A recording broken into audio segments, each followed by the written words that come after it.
This program features live coverage of an African safari and may include animal kills and carcasses. Viewer discretion is advised.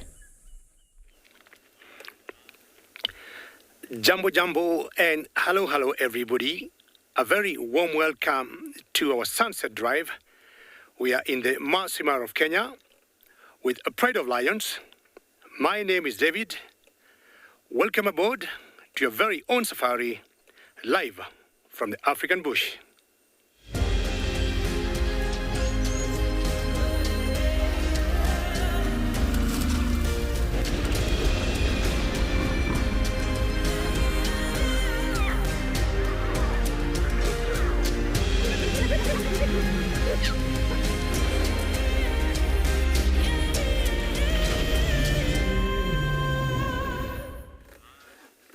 This is the River Pride, a pride of lions I've been following as many as a couple of weeks. And these are the two girls in that particular pride. And if anybody was with us this morning, they had 4 cubs that had some dramatic experiences trying to cross the river. Now I got 2 here, but I'm sure the 3rd one and the 4th one are not very far from here, because I got a feeling they have a kill with them, because not very far from where I am, we had seen a herd of zebras. My name is David, and with me on camera this afternoon is Bungay. Welcome everybody, and let us share the experience of this pride, because we'll show you a 3rd lioness where she is under a tree. And remember, as I told you, we are coming to you live. Please send us questions or comment. Send them through to hashtag WildEarth on Twitter or at FC in the comment section of the YouTube chat channels. For the youngsters, you may do the same. Kids' questions at WildEarth.tv. A rather warm afternoon in the Masai Mara of 28 degrees Celsius or 82 degrees Fahrenheit. But there's not a single sign of rainfall this afternoon. Now, I've got a feeling, as I said earlier, these lionesses here got some food. And if you look carefully, you can see a small little baby there. You can see a tail twitching there. You see it? That's one of the cubs that we saw this morning. There were 4 of them, and they did what we're calling lion's migration, and those 4 cubs crossed the stream this morning, and it was quite dramatic. It was an experience that I have never seen in my life. For the last 6 days or so, I had not seen these cubs. I was getting a bit worried, but voila, this morning I saw all of them, all in good shape, very playful, and you even saw them trying to climb a tree. Now these cubs are going to 3 months, and they have started eating meat.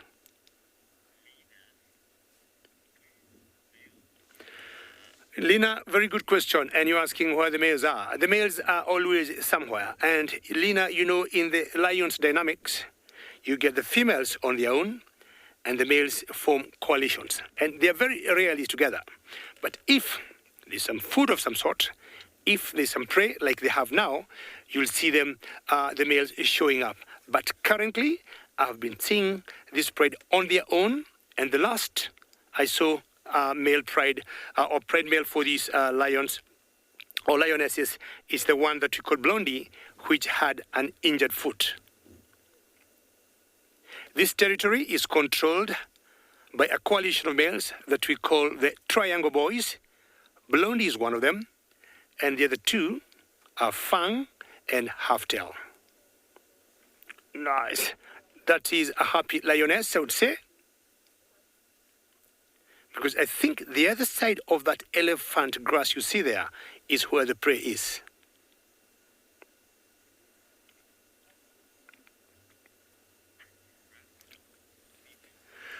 Well, this afternoon we are coming to you from different multiple locations, and I'll be taking you, or will be taking you to one of them, because what I want to do is to go around and see whether I can go closer to where those lionesses are with their kill.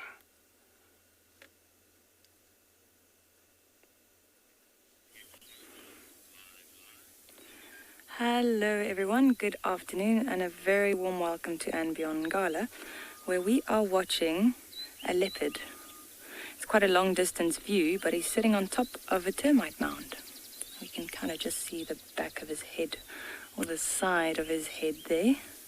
Very, very well camouflaged. So my name is Marna, and with me behind the camera is Gert.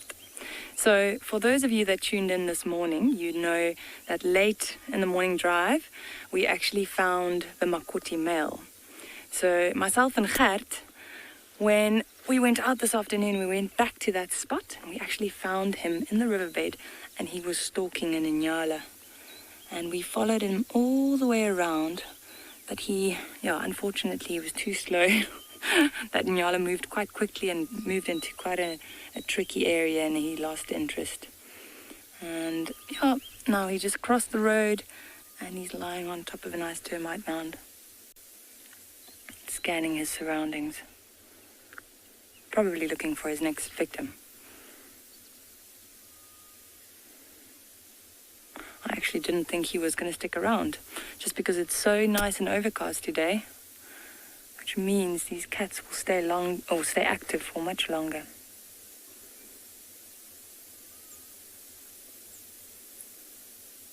But if we didn't see him crossing, if we weren't following him, this would have been a very, very difficult spot to actually find him. He blends in really well. When we zoom out, you'll see we're sitting on the road, and that is such a good spot. He's just peeking over that termite mound, and there's a log in front of him as well.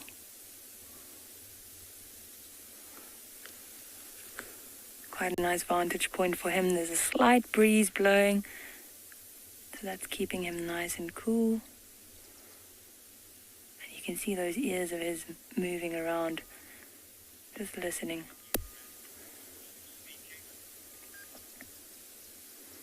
We'll see where he goes. If he comes back this way, we'll try and follow him. Otherwise, we're going to have to let him be.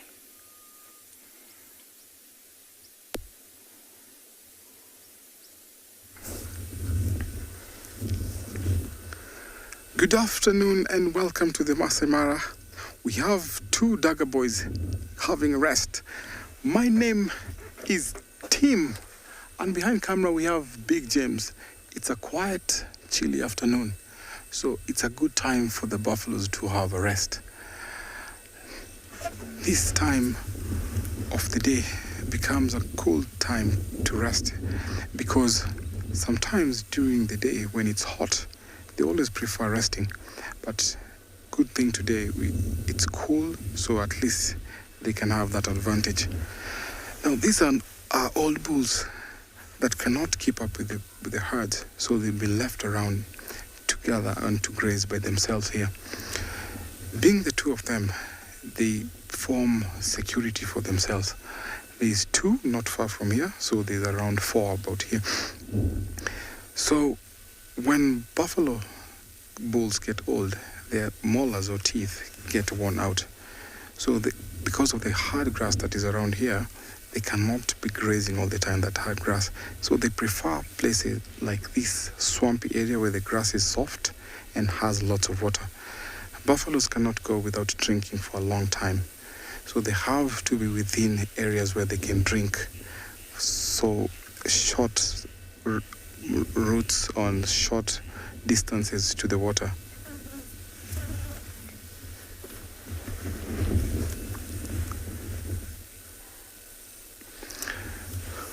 Wrinkle, thank you so much for your question. Do we have buffaloes that migrate in the Mara? We don't have buffaloes that migrate, but buffaloes move from one area to another. they occupy what we call home ranges. So they'll move into these home ranges from one place to another.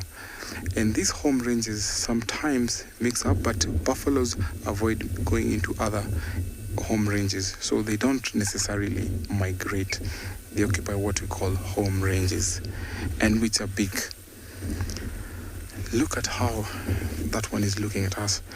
So when buffaloes have spotted something, they always lift up their head, nose first, to smell what is around the area, and also to have a good sight. So all buffalo bulls will occupy very small home ranges. I reckon more about 3 or 4 square kilometers. So these guys can fight off a fully grown lion, and they can defend themselves from a pride of up to 5. But sometimes the buffaloes might isolate the weak one, the one that is very old, and at least and put it down. The one to the left looks a little bit bigger. Oh, we had some oxpeckers that have come to join in. So oxpeckers play a vital role in this kind of relationship. It's called a symbiotic relationship, where they'll come and pick ticks, sometimes flies, and also they'll alert them if predators come around here. These bulls have lost their fur, so when it's hot, they'll wallow in the mud, hence the name mud or dagger boys.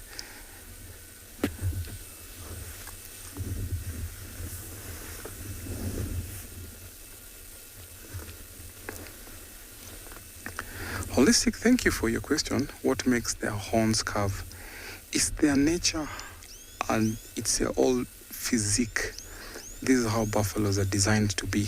So because horns are built of keratin, they actually curve in different kind of animals. So all animals here in Africa who have horns have different horn shapes. Not quite certain what makes the horn shape curve, but generally it's the buffalo physique, because they need to defend themselves from big cats. So the reason why they have those big curly horns. This is interesting to see these guys when they're seated together. See, one is watching over to our direction, and the other one behind him is watching the other direction, meaning that they're all alert. If a predator approaches, they can all see from all directions. As we find something else to see, we're going to jump into another safari vehicle.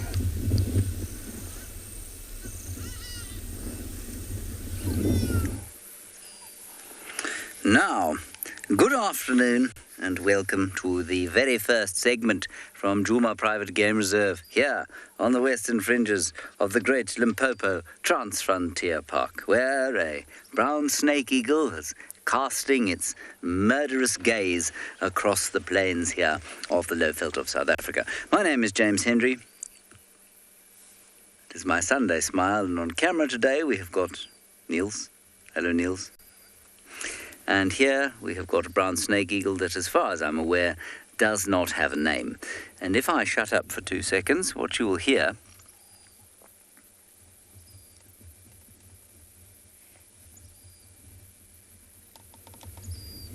is the call of some dwarf mongoose, which have taken exception to the presence of the brown snake eagle sitting above their heads.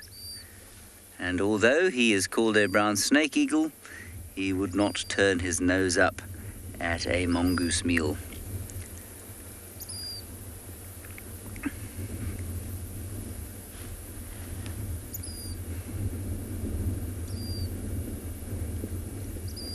So rather strange weathered afternoon. It's probably around about 26 degrees Celsius or so.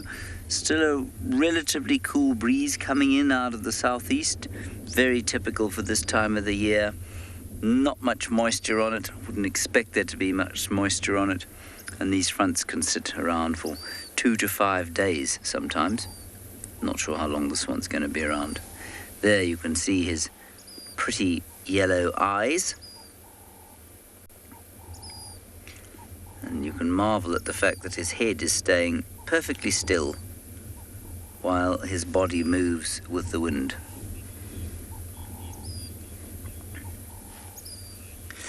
Riley, eagle species in Djuma? Well, we can count them together.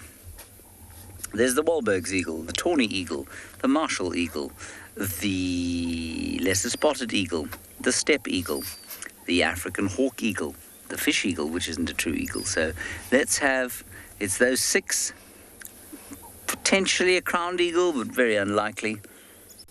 And I feel like I'm leaving one out. No, I think that's pretty much it. I haven't looked at my app. So those are the true eagles, and then the main, he's gone. Then in terms of snake eagles and other kinds of eagles, we've got things like the brown snake eagle, the batelier eagle, and the fish eagle. And potentially the black-chested snake eagle. And that's about it, eagle-wise, I think, if I'm not mistaken. I'm going to head down towards Treehouse Dam area and see if we can pick up where Tundi was this morning.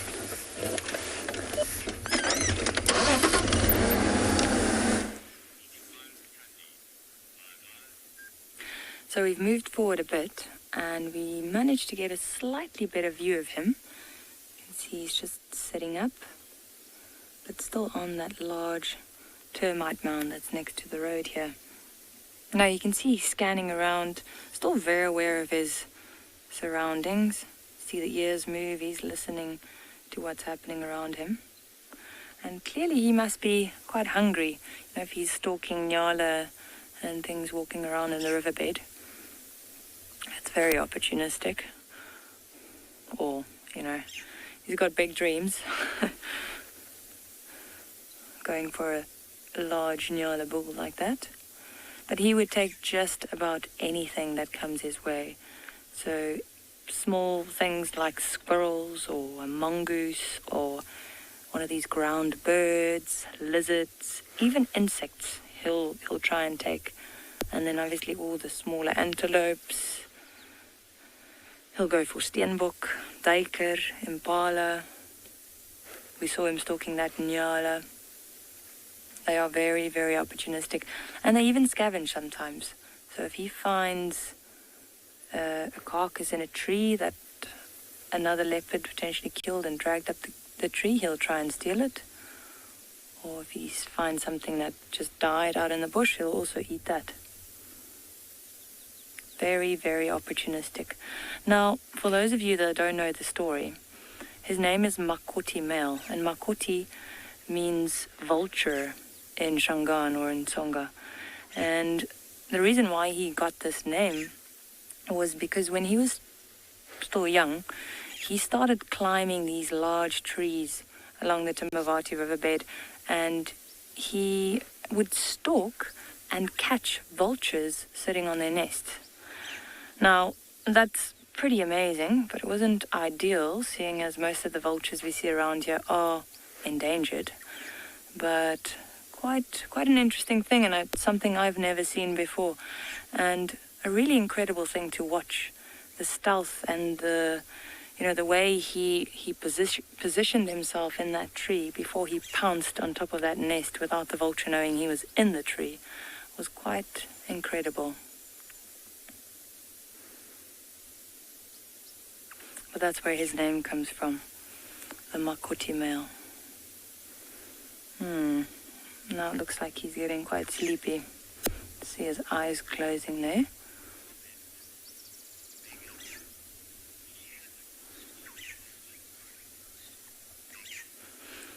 Megan's saying he's got a gorgeous golden coat. Megan, I agree.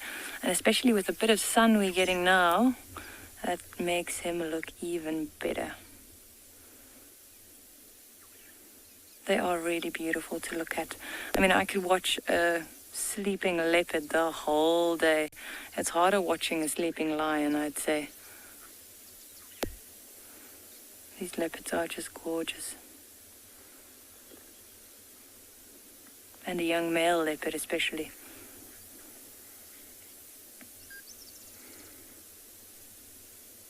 we're going to sit here for a little while longer and we'll send you off to one of our other guides.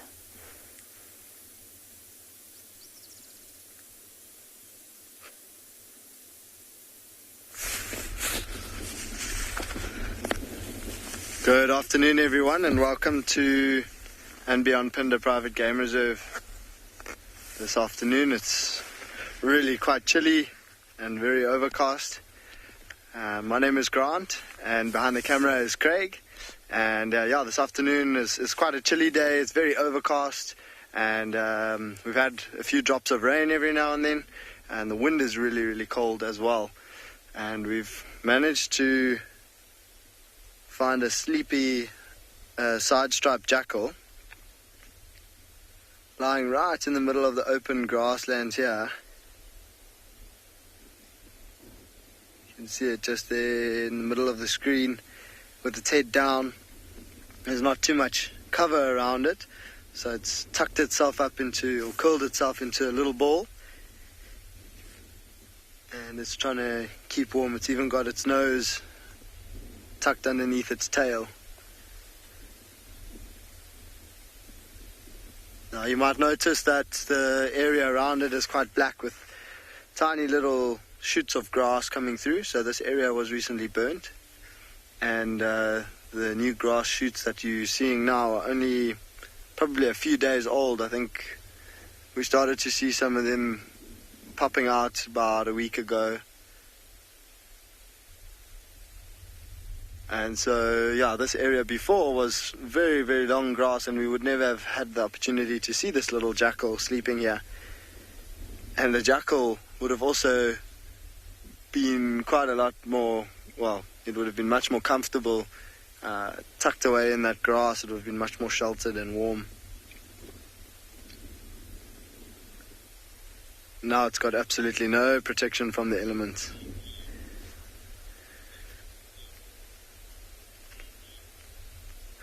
So KB is asking, what do jackals eat? And they have an extremely varied diet.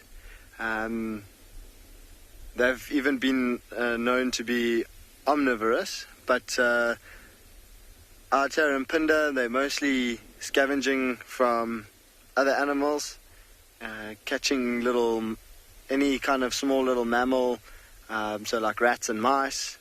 They'll eat birds.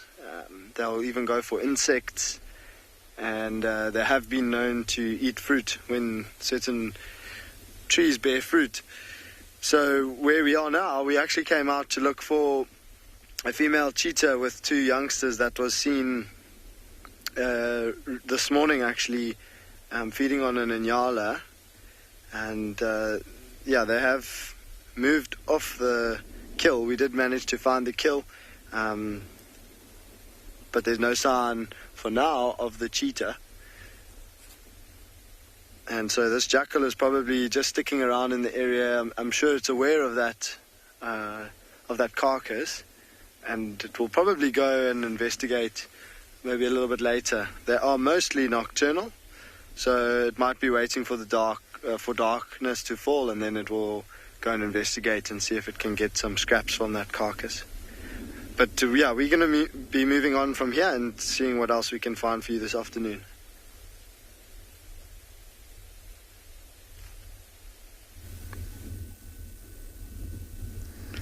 Jackals are always nice to watch, especially when they're following up the lions, because they know the lions will be hunting.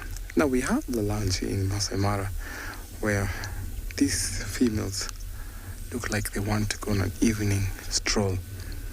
We have 3 lionesses with us here, and it's about time for them to go and maybe go for a hunt. Seems like she's talking. There's a lioness to the right, and I don't know whether she wants to approach her or not. And that is typical how lions will stalk. And sometimes when it's evening like this, they're always playful. So Big James is gone upon slightly to the right. There's the other lioness.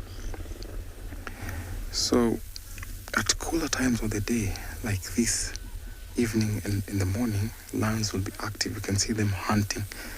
But generally, they prefer hunting during the night. This time of the day does not deter them from hunting. If an opportunity arises, they'll definitely go after. So we're around a marsh area where animals have come to drink and left. But because it was so hot during the day, these lions were inside those bushes. Now those bushes are called the orange leaf croton.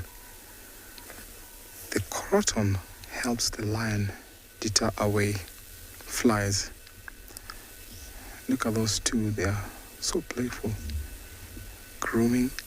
As we wait for them to move, I'm gonna take you to another safari vehicle.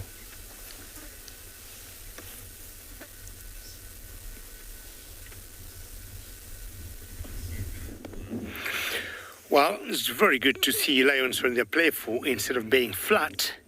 I wouldn't say mine are playful or flat, they are there in between. But as I told you earlier, I was to make a huge loop and come close to see these two girls that I saw in the morning. But above all, those cubs that look very different from this morning. I'm saying different because I think they have been swimming inside the ribcage of some prey. My guess was right. When I left them, I think they made a kill.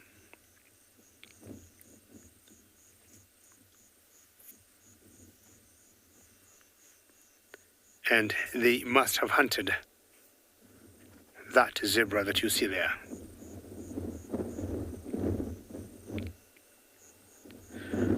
This must be shortly after I left them, because from where the lionesses won the cubs, there was a huge herd of zebras, of about 100 of them, and I'm sure now there are 99. So this was one of them, and I think the hindquarters and most likely the abdomen has been opened, and this is where the cubs must have been swimming in the blood and trying to feed, because if you look at them, they look very bloody. And this may confirm the age. I've been trying to age them up of about 2 to 3 months, because that is the age.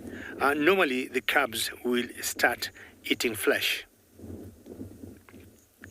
This is the River Pride, for those of you who could be joining us now.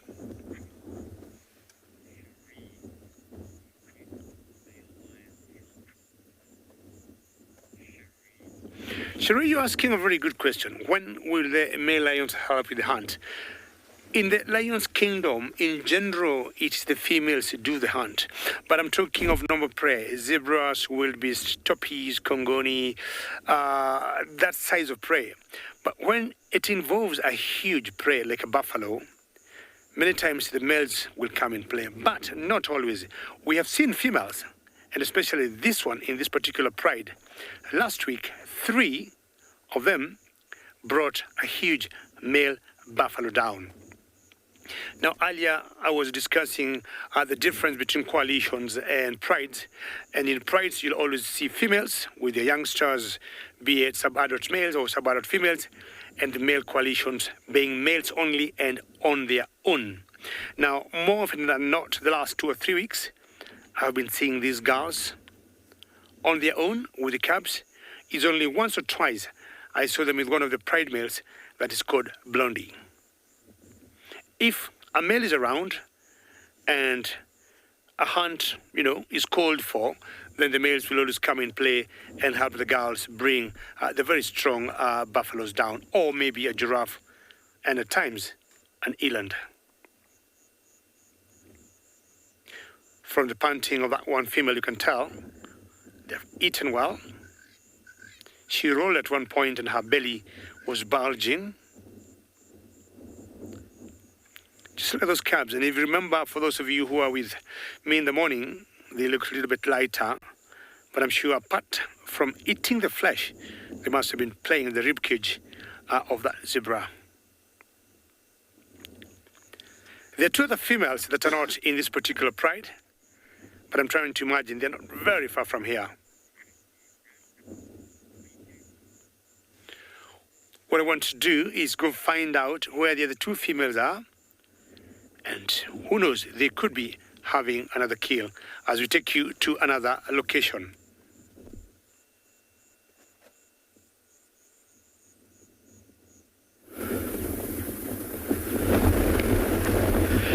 A very good afternoon to everybody and a warm welcome to Tswalu, Kalahari. My name is Carl, behind the camera is Glenn, and we have stumbled upon a bit of a crime scene. We were busy making our way down south. We're going to check back on that little Cape Fox den, and then hopefully with these cool conditions we have something available for this afternoon. But a male ostrich, we were looking at ostrich this morning and their eggs, something took out a male ostrich here. Not uncommon, preferred prey species by certain animals, and something that would be easy prey, let's say that, for something like a cheetah or a hyena.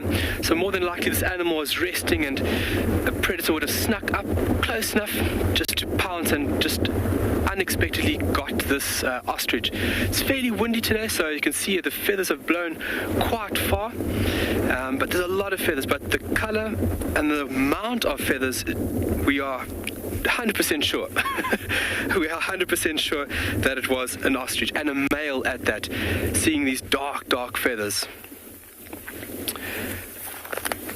It's always nice to stumble across a scene. We've seen a few tracks. We've seen brown hyena, spotted hyena in here. There's jackal that has come in as well, and then there's cheetah tracks that are older than these other carnivores.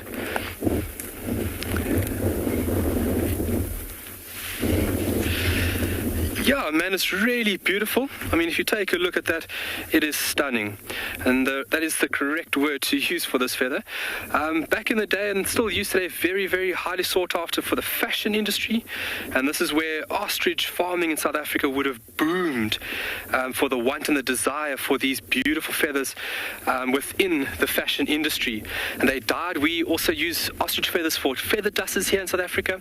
I'm sure across Africa itself, but multiple uses, not just the males strutting their stuff, showing off, also warmth and protection that these beautiful items provide. But what a scene. We thought we'd just share that with you guys while we're making our way down south. We hope that everyone's having a fantastic Sunday, and we are ready to show you what we have in store for you today.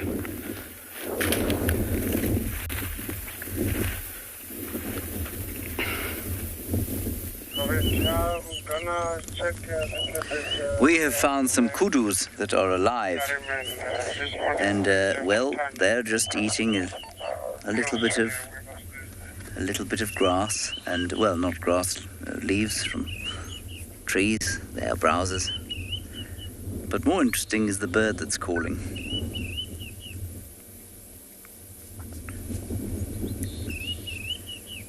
And it's mainly interesting because I'm not sure what it is. I think that it is a Sabota lark attempting a whole lot of different calls.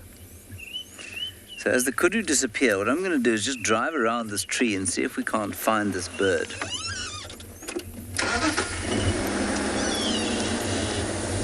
Let's see if we can solve the mystery for ourselves, because I know that none of you will be able to sleep or even continue with your lives unless you know exactly what it is that's going beep, beep, beep, beep, beep, beep, beep, beep. It's possibly a bearded robin, but I don't think so. Let's just scan this tree over here, if you don't mind, Niels.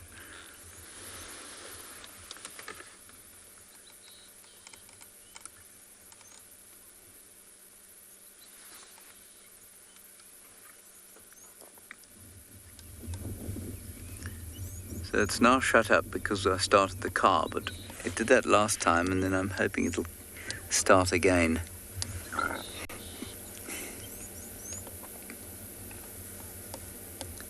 You can hear a couple of larks, not larks, waxbills. The kudu's back. We can have a look at him while I look for the bird.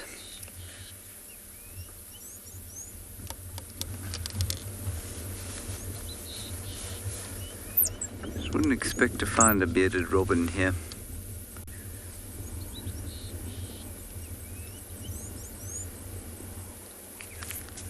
Yeah. see the bird. It's a robin. You won't be able to see it, Niels. It's actually... There it goes. Choop-poop.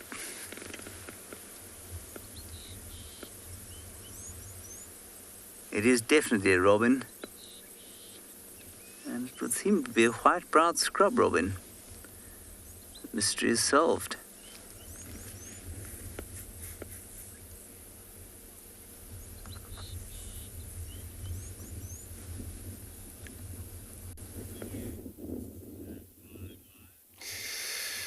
Good afternoon, everybody. Good afternoon here at Juma Private Game Reserve in Saint. It's pretty little cloudy this afternoon. 25 degrees, 77 Fahrenheit. Sitting here with a herd of elephants. And I'm Andrew and Paul on camera this afternoon. So this is how we begin with the drive. You know, look around. But anyway, it's kind of a slightly... the temperature is still down for most animals who have paired up. But we were lucky with this herd of elephants. Looks like they're all spread around in this area. Where some of them, they've been heard trumpeting in the middle of the block. Maybe when we get around, we're able to find them. But this looks like one of the female here. We've seen she had two different age of a young one. And that makes sense. That could be not her own, maybe one of them, but maybe the slightly bigger one, it's not hers. But that's typically happening on elephants, where they take care of one another, especially in the herds of female. They all make sure everybody is well taken care. Females should seen separate away from the rest of the group, but few babies, different mother, follow her. If they're in a need for milk, if she's lactating, she will be able to let them drink. So they drink.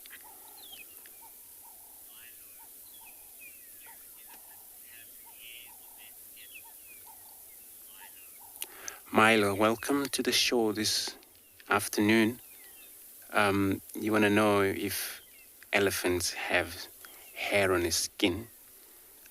When they're younger, you seem to see a little bit of a hair on their skin, especially the babies. It seems because they're still too young. But when looking at a bigger animal like that, you won't see a lot of those hair. But on the ears, also under a jaw, you may see a lot of hair as well. And it's same thing with the rhino, same thing with the hippo. This animal they have designed with a very thick skin, mainly the hair on the animals it's actually help them to, stay warmer when it's cold. So looking at this animal with a thick layer of skin, and of course they wouldn't really need a lot of hair on them. You do see single few of hair, but then, I know the tail is actually have long, hair on them, just because they use them for whipping around, for the flies and things like that. See how she takes a lot of grasses, use her trunk as they normally do as elephants. So I'm gonna go around, hopefully we'll see more of them.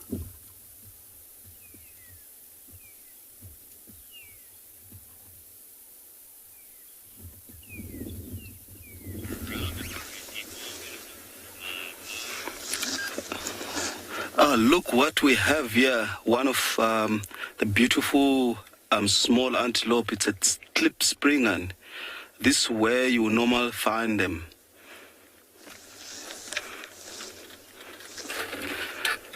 Hi everyone, my name is Norman, and behind the camera it's Odie. Welcome to Eco Training Pride Land Conservancy. We are live in the African bush. It's such a beauty to have a look at this small antelope here. I think antelopes now are starting to be my favorite animals.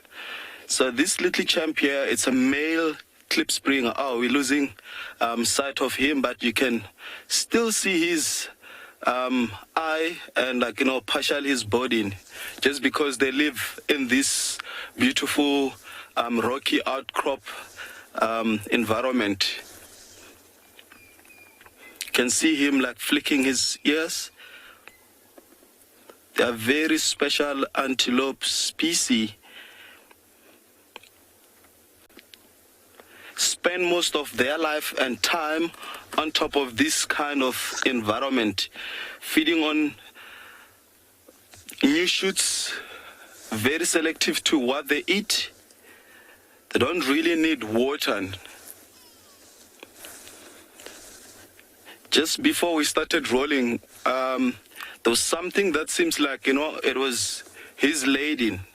Normally you find them, just two of them.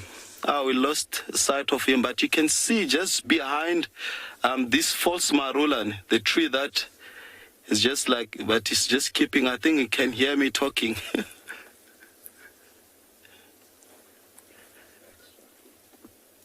So I'm just gonna try and reposition my vehicle a little bit and see if we can try and get a better visual of him.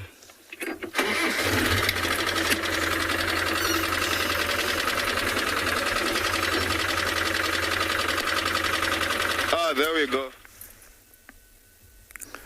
Our lions are back on the move. Seems like there's an activity going on.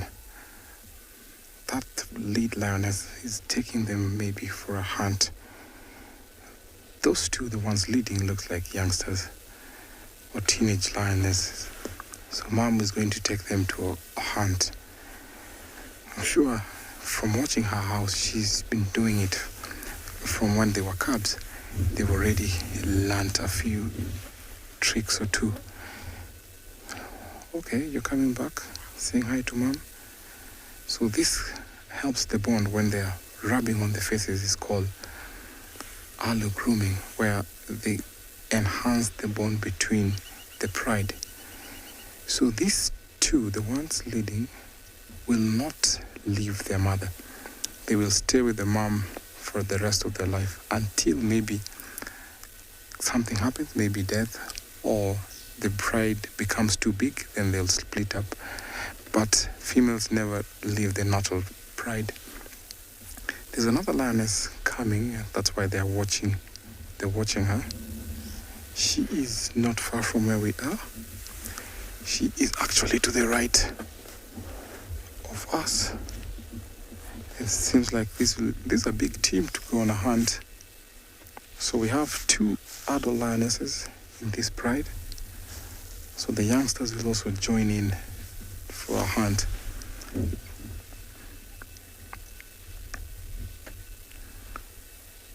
So we're going to follow them and see where they're ending up to.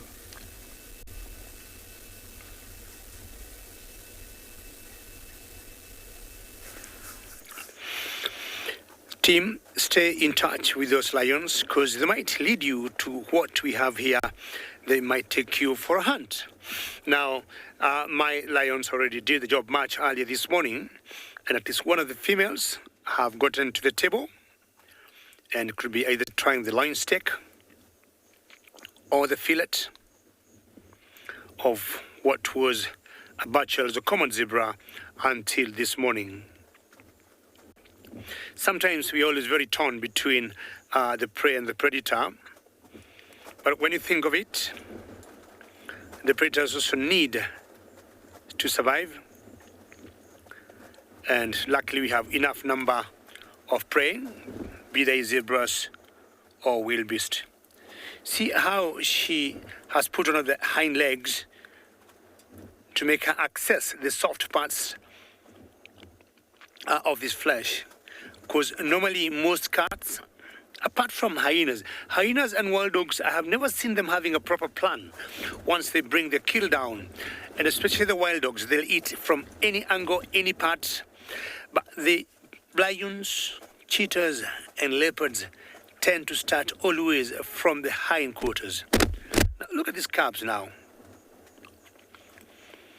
I'm still refusing to understand these cubs because this morning, consulting detective gave me a comment that these cubs had a death wish. Because what they did I had never seen before. They decided to cross a stream One way they did very well, but crossing back to where the parents were, they jumped like we see the wildebeest migration. Now they're trying to chew the ears where chances are they have no chance of going through that hide. All lion cubs are born without teeth, just like humans. What I think they got now are milk teeth, and if anything, look at this one here. I'm sure she knows where the right flesh is.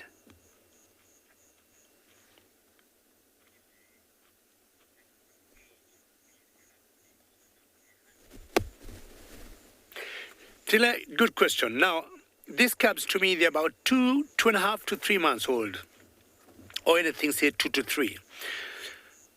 And as they get older, when they're about 6, 8 months, you'll always see them, and that one is a female, I would guess, tagging along with their parents. And sometimes they'll stop somewhere, and maybe the hunters will leave them on top of a termite mound, and they'll watch how the mothers do it. But anything from 2 years and above, most lion cubs are able to hunt for themselves. And 2.5, especially the males, they're independent in terms of hunting, and they can move on to their own life. But 2.5 years, of course, depending, going from one individual to another, is the right age to be independent hunters.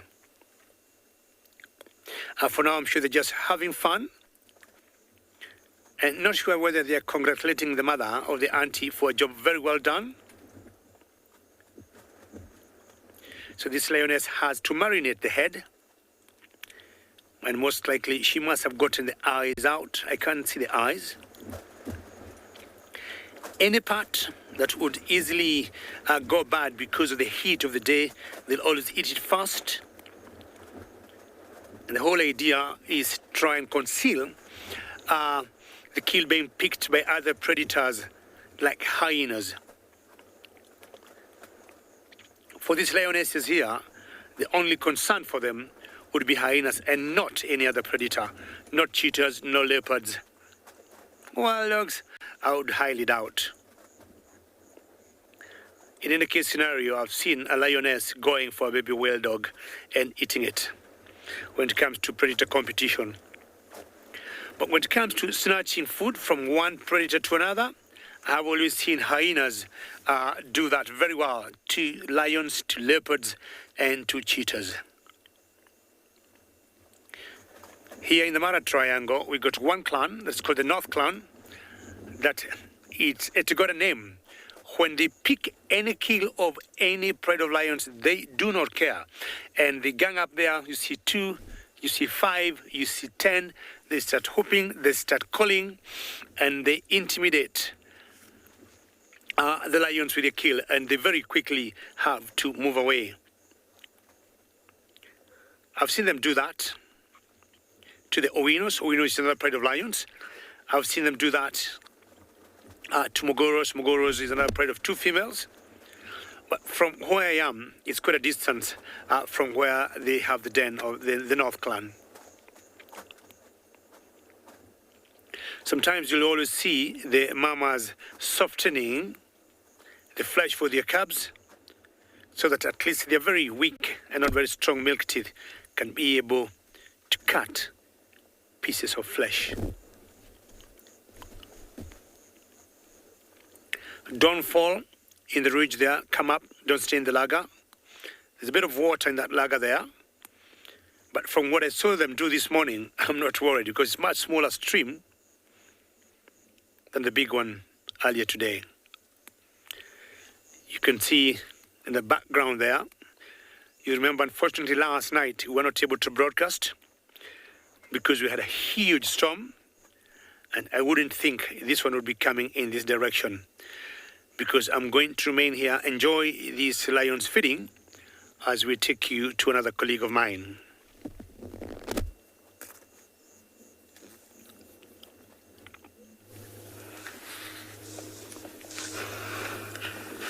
So we were very, very lucky, unfortunately, that this little guy here he did not move off, because I thought when we first got here, he was just a little bit like, I'm shy. It's actually my first time within the eco-training Prideland Conservancy property to see klipspringer.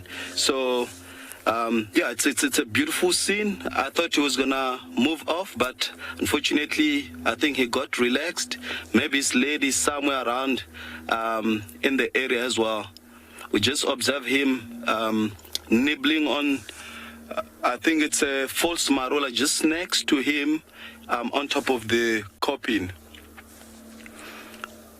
I'm actually very keen to know or to see what is really looking for, because since we arrived here, it seems like there's something that grasped on his attention, which I very find.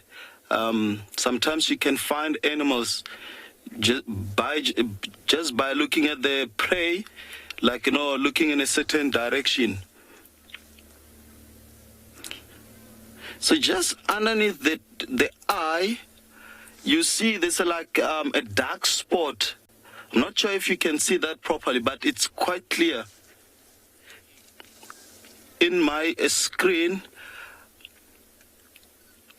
that's actually where the gland comes from, where these guys marks their territory.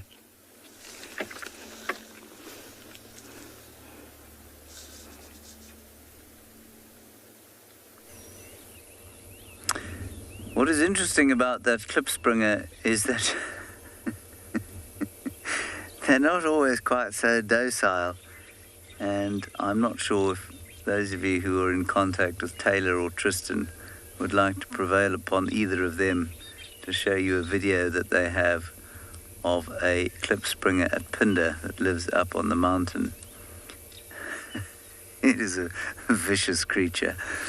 Anyway, it takes great, enormous displeasure at being around human beings.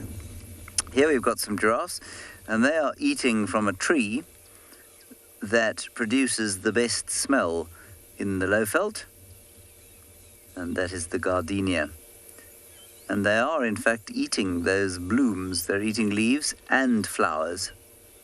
I've just watched the male on the left, well, they're both males, the one on the left eating a flower. There, the one on the right's just done the same thing. Their smell is just delicious.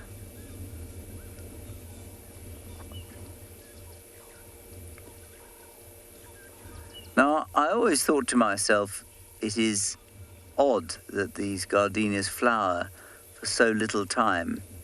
But I wonder if the giraffes and various other animals devouring the flowers don't have something to do with that. Although, if you look at the flowers, what you'll see is that some are whitish and the others are kind of more shriveled yellow.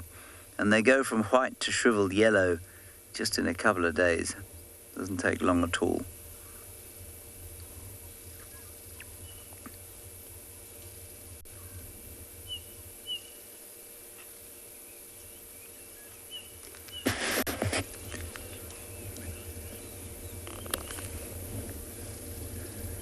Sonia, I'm not really sure what the international or the standard international unit is for toughness, but on a scale of 1 to 10, I'd say that with our tongues being a 1 on the toughness scale, I would say that the giraffe's tongue is probably around about a 9 on the toughness scale.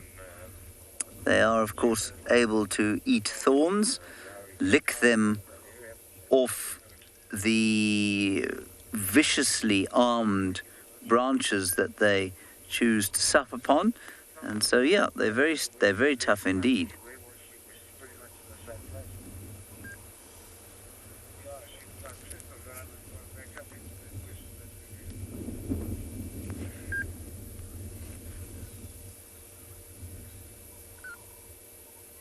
But what's interesting is that if you feel them, they're apparently not very leathery. They're quite soft to the touch. But I think that the dermal layer or epidermal layer probably replaces frequently, and they produce gargantuan amounts of sticky or not sticky, of lubricating, protective, viscous saliva.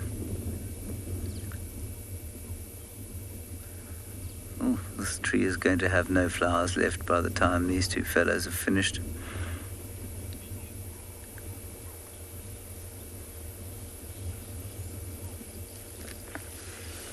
I think we'll carry on and look for Tundi again.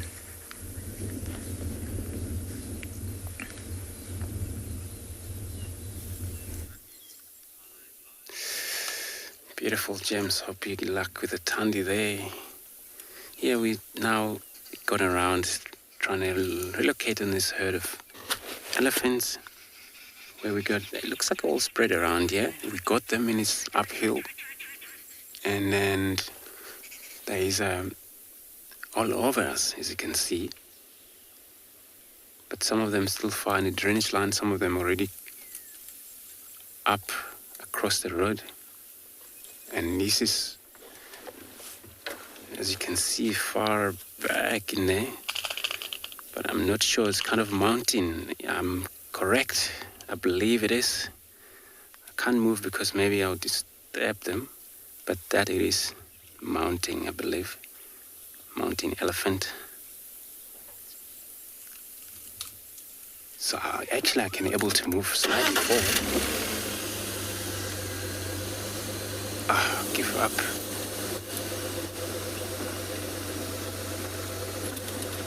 That's probably just gonna wait here. We was on a far in distance. This that young male always behind that other one there.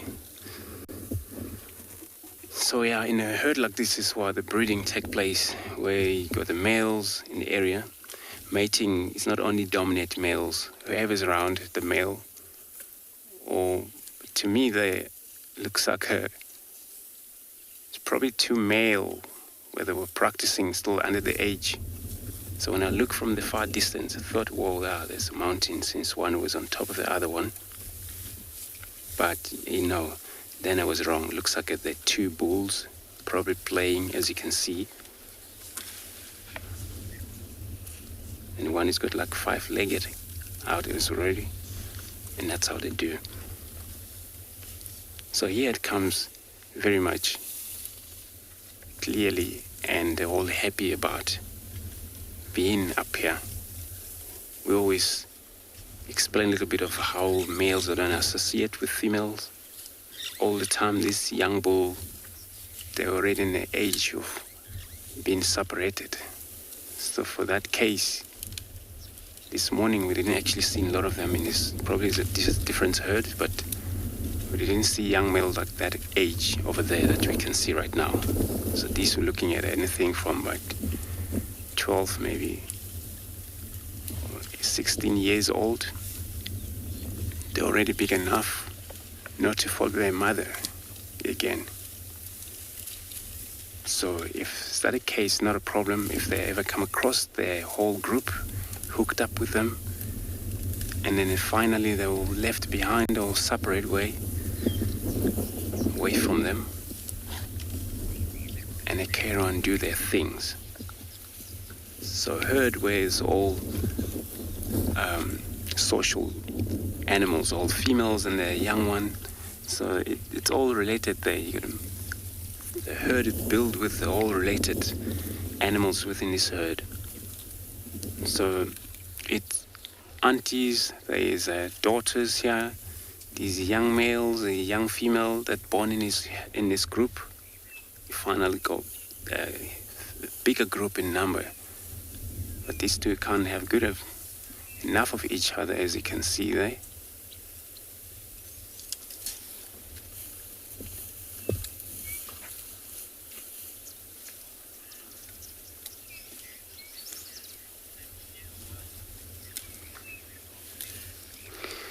Good afternoon, boss man. So you want to know if these huge ears help them to listen well? It may help them listening well. But the only main things with these huge ears they have, it helps them to be able to control their temperature, understanding that there's such a massive veins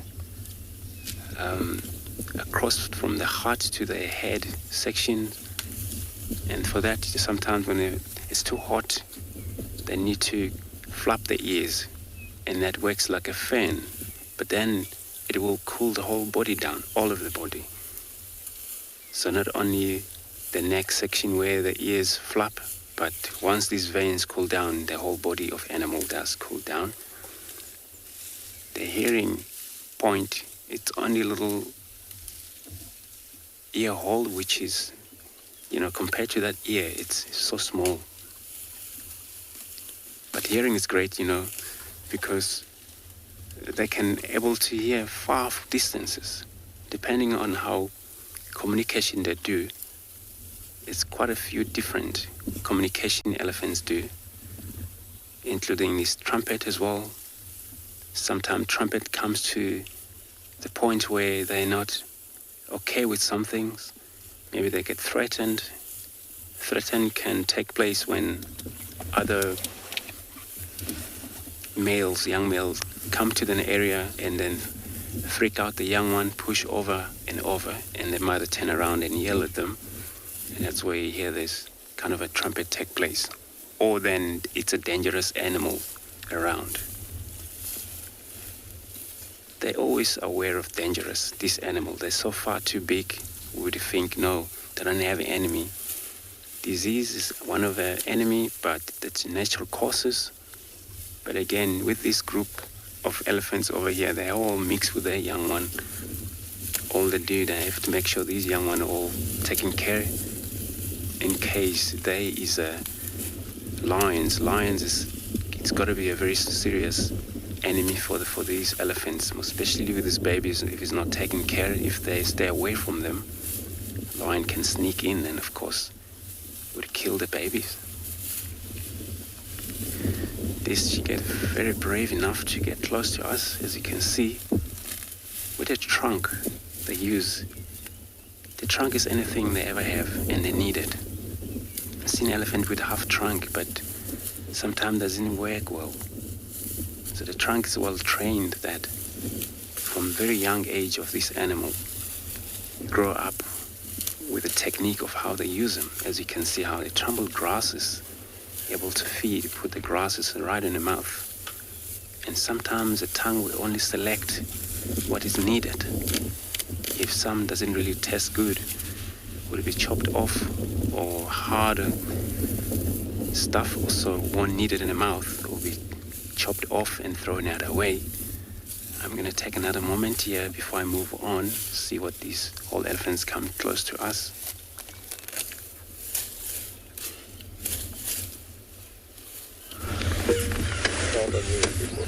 We're just trying to get sight here of a hornbill that's on the edge of this ravine. Ravine is a strong term. And the hornbill is not on its own. It is tracking a troop of mongusta, dwarf mongoose, and hoping that they will unearth something pleasant for it to eat. There's also a fork-tailed drongo tracking them. And then around here, there was some angry shouting from babblers and one or two grey go-away birds, which indicated to me that something must be causing their distress. And I hoped fervently that it could be Tundi the leopardess. Might be. Let's look up further ahead. It's just down in here. So if we go very slowly, we might be lucky.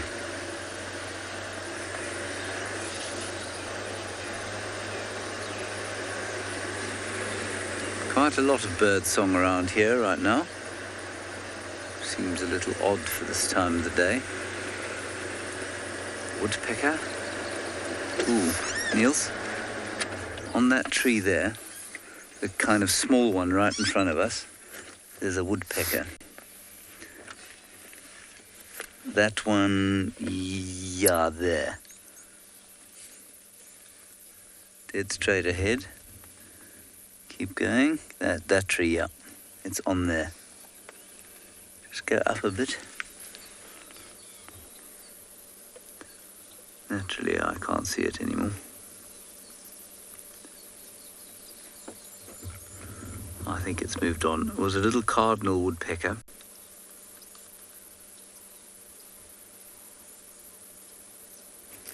Dash. Very pleasant, subtle bird calls. Waxbills, pitilias. Pss, pss, pss, pss, pss, pss, pss, pss. Cisticolas. Ooh, there's the woodpecker.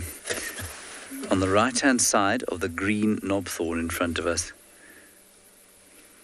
Up, up, up. Yep, keep zoom dead straight. Center frame. That's him. You got him. You see him there? There's the woodpecker.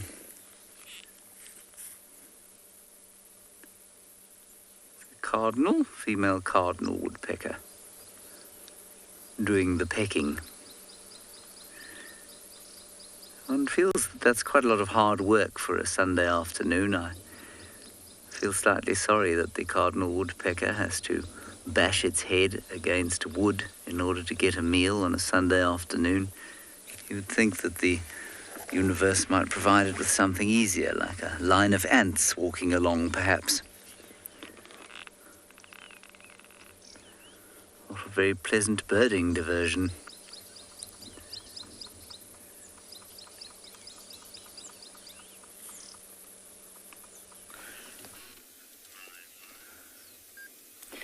So we decided that we would head towards the dam, and on the way there we managed to find a nice herd of elephants. Now have a look at this female that Gert is zooming in on. She's got really, really impressive tusks for a female. Now you can see they're a lot thinner than you would see on a lot of the bigger bulls, but they're really long. She's got a little calf behind her as well. That is really beautiful.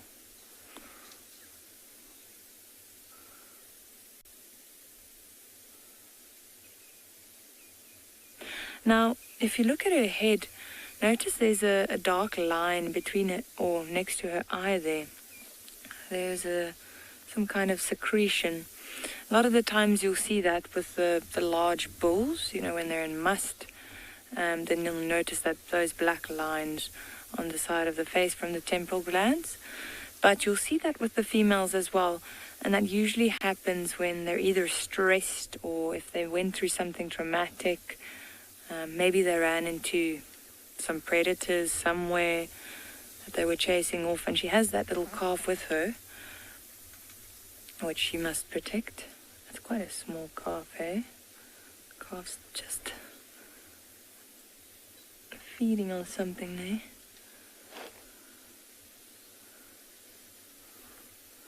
Nice big herd. Bunch of them in the road there. This little calf is coming out.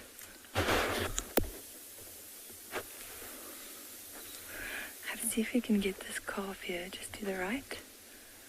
Oh, this one's probably gonna chase it forward.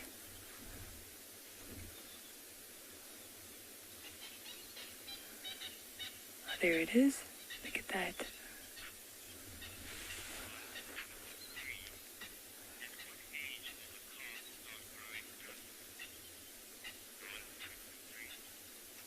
Around 23. At what age will the calf start growing tusks? So around about 3 years. So once you start seeing those little tusks emerge, then you know they're about 3 years old. It's already starting to grow, but you just can't see it. But once they start showing, then you know they're around 3 years. But they're already growing. We just can't see them yet. It's still under that, or under the base of the trunk, or the upper lip.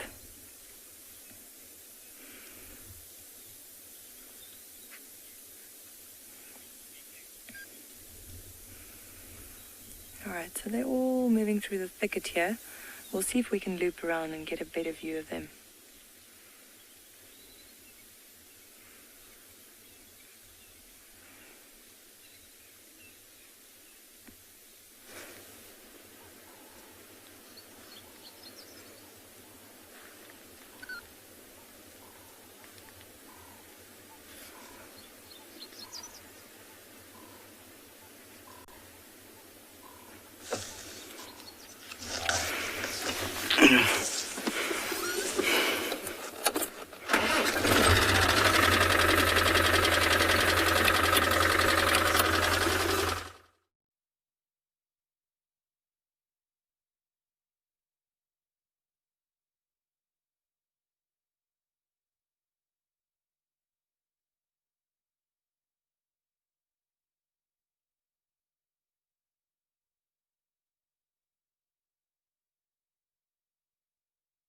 Sorry about that, everybody.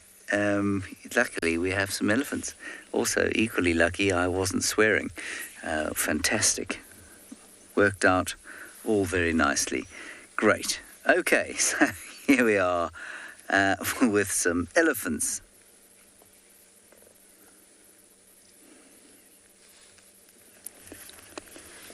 And they are feeding, as you can see. A breeding herd of elephants. So this is over again on Quarry Pen Road. We're going to cross north again towards that block. You can hear, I don't know if you can hear that. That is the sound of the blue waxbill. The other sound you can hear is flatulence from the elephant in front of us.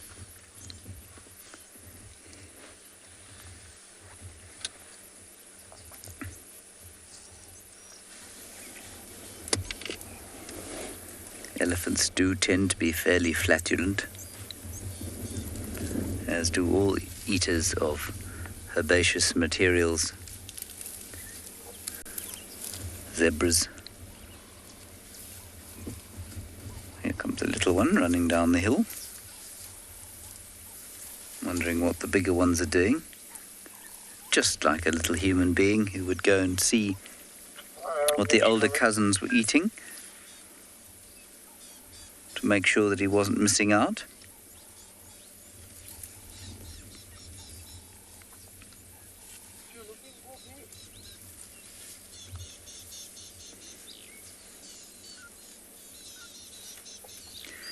We'll sit here for a little bit longer and then we'll decide probably to move on, I guess.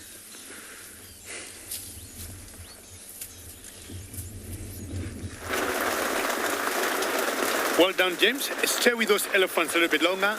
I am trying as much as I can to stay with these cubs here a little bit longer. I highly doubt that will happen because currently here it has started to rain cats and dogs. I might be saying soon it might be raining the same elephants and with James and buffaloes. If you listen to the rain covers of the vehicle, you can hear how the rains are pounding. But the cubs and the mother have stayed put. They know at one point this rain is going to stop. It was like that. It was like this yesterday. But I think yesterday we had bigger rains than today.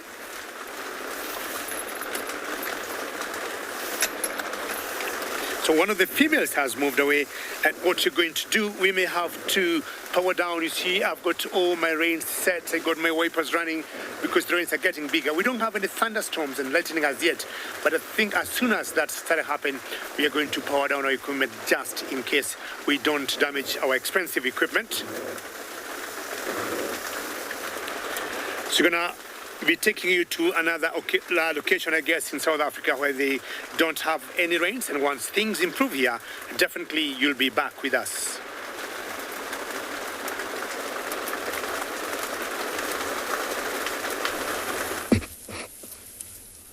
What David is going to be doing is battening down the hatches, and then he's going to be pouring himself a tea, probably eating a hobnob of some description. And I tell you what, there's little better than sitting in the Mara with a hot cup of tea, a hobnob, and lions just outside and the rain beating down around you. It's just magnificent. If you're not getting wet, which I'm sure he won't. So, David, I'm quite jealous of you and your tea and your mobile tent.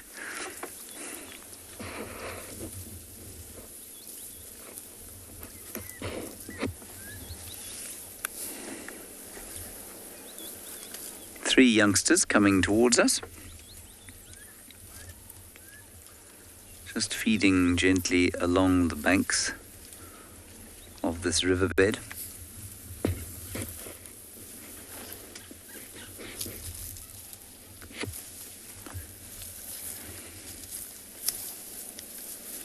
This one is not sure whether he finds us threatening or unthreatening or what the story is.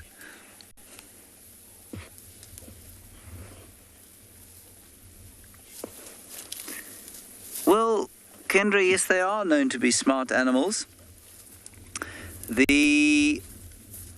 Interestingly, they have the most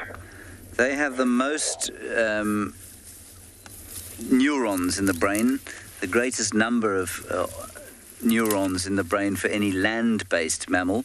I think the short-finned pilot whale has the most neurocortical neurons, but that doesn't necessarily mean intelligence. It does mean some... Oh, sorry, just going to throw this radio out the car. It does mean a certain level of intelligence, and their sociality, or the fact that they live in such a social arrangement, means that the prefrontal cortex, which is the frontal part of the brain, is bigger than it would be in many other animals, and sociality is normally associated with intelligence. So, yes, they are quite smart. Are they smarter than chimpanzees? Well, probably not in some respects, and probably yes in other respects. The geniuses out here are the elephants, the hyenas, and the primates. And unsurprisingly, all of them social species. Proportionately, the biggest brain that I've seen amongst the carnivores, though, doesn't belong to the hyena. It belongs to the badger, to the honey badger. And certainly they are brilliant at problem solving, so although they're not social at all, they might be an exception to the rule.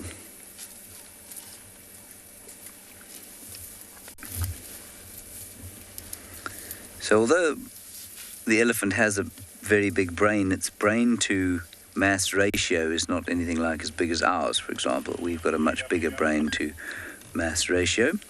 But we don't have the biggest brain to mass ratio. I believe there's a shrew species, or an elephant shrew species, that has the biggest brain to mass ratio. So intelligence is a difficult thing to predict, and obviously also equally difficult to test with wild animals. It's difficult to get a herd of wild elephants to sit down and do an IQ test.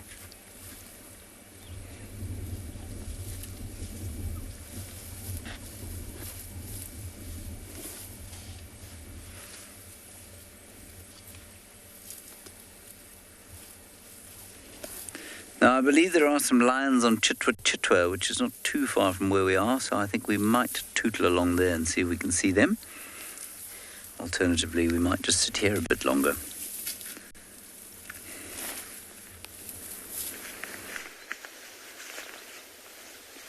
Welcome back to Mpindo, everyone.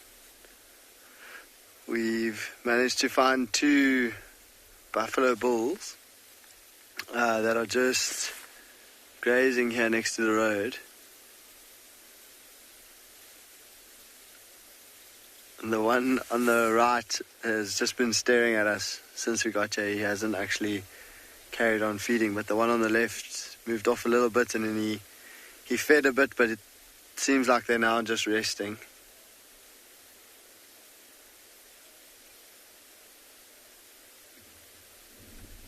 You see that one on the right's got a little red-billed oxpecker on its nose, and if you look carefully in its ear, there's a bit of blood there.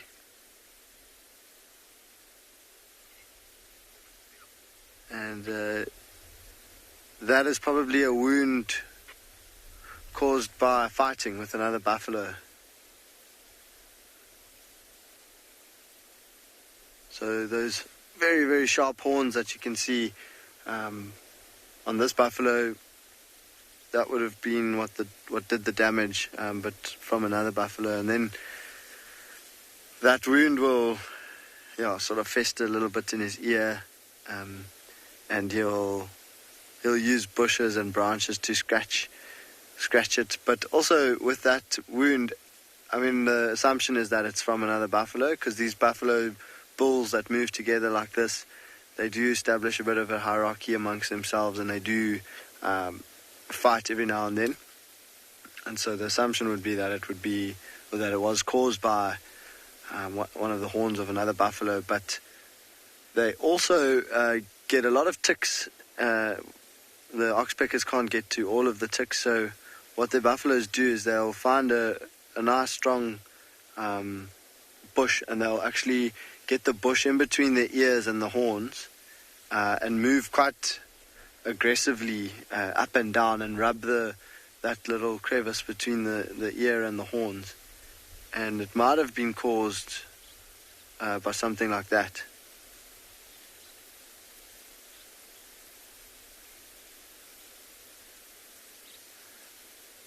So JP's asking, are buffalo fights fatal?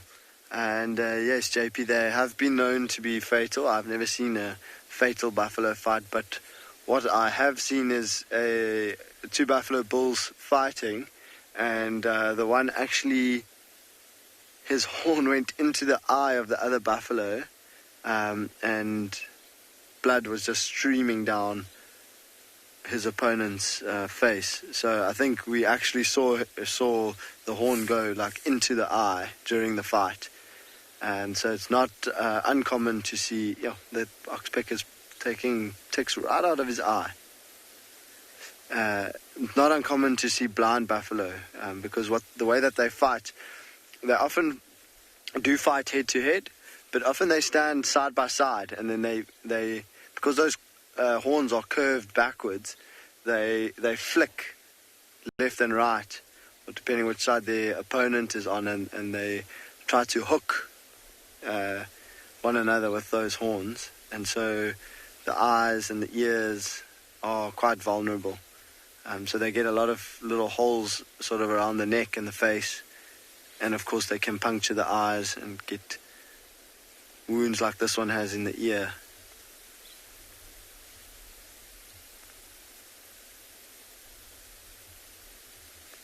It's a pretty mean looking animal.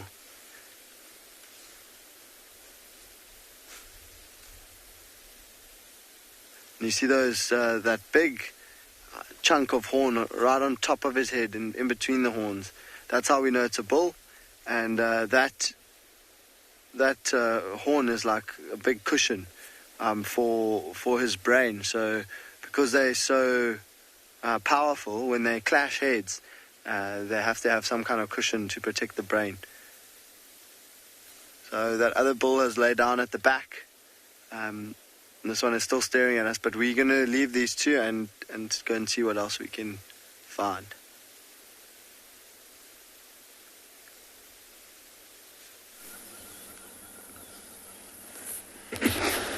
Some of this herd have come down to have a bit of a drink. One of them seems to be watering the grass, that one that is now at a precarious angle, spraying water onto the bank, engaging in a bit of bush gardening. They look so unwieldy when they try and climb like that, but in actual fact they're relatively agile for something their size. And although he looks like if you blew on him he'd fall back into the water, I don't think he would. Well, I suppose it depended how much garlic you'd been eating, or pilchards.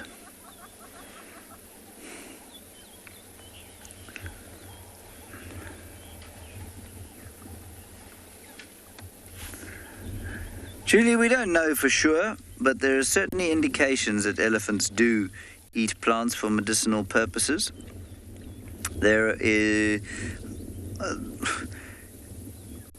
it's anecdotal. There are anecdotal accounts of elephants that do things like push specific... that put specific plant or leaf... lost my words. That put specific leaves into the hole where their tusks have been lost, and those plants are known to have mild analgesic properties. So yes, it is possible that they do self-medicate. I don't see why they wouldn't, and I don't see why the physiology of an elephant, even if they're not consciously learning it, why the physiology of the elephant wouldn't provide sufficient information to the elephant to make it eat certain things. Our own physiology does the same thing. If you're short on salt, you'll crave salty food. It's not your brain's acknowledging the fact that you are short on salt. You'll just crave salty food, and you'll seek it out, and then you'll eat it. And I think it's probably very similar for these sorts of animals.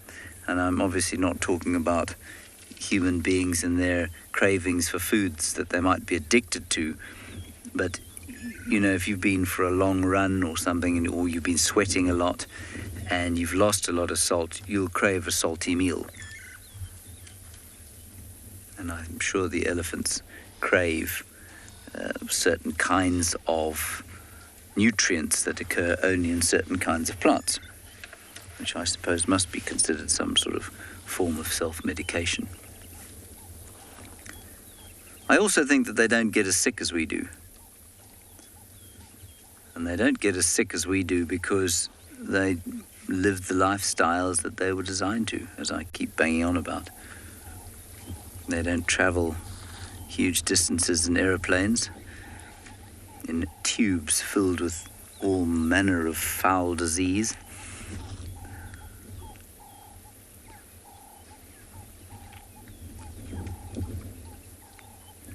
All right, I think we're going to try and head on and see if we can see those lions. And yes, that's all I have to say about that.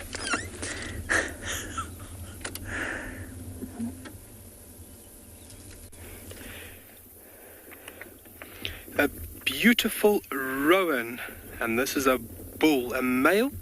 You can see from the thickness of the horns, male and female in this species of antelope will possess horns. Male's a bit thicker, a little bit longer. A little bit shorter, and they are used for male-to-male combat. He was actually doing a little bit of horn thrashing, so where an antelope would put its horns into the bush and basically jostle his head from left to right quite vigorously. Sometimes it's just to strengthen and loosen muscles. It also could be a sign of dominance. Some antelope even use their horns to dislodge plant material from a tree. If they can't get to seed pods high in the tree, they'll actually use their horns in the tree, thrash the tree around, and allow these seed pods then to drop to the ground where they then can consume them. Ah, what a beautiful sight. We are driving west. We've visited our little Cape Fox den. No sign, no luck yet. We're going to keep on trying. We're going to go directly due west. I'm going to scratch around the dunes to see if we can find anything interesting.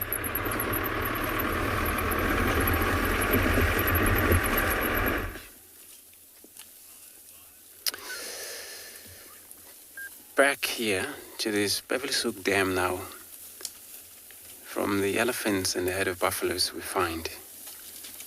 What an interesting thing just to see a whole herd of them.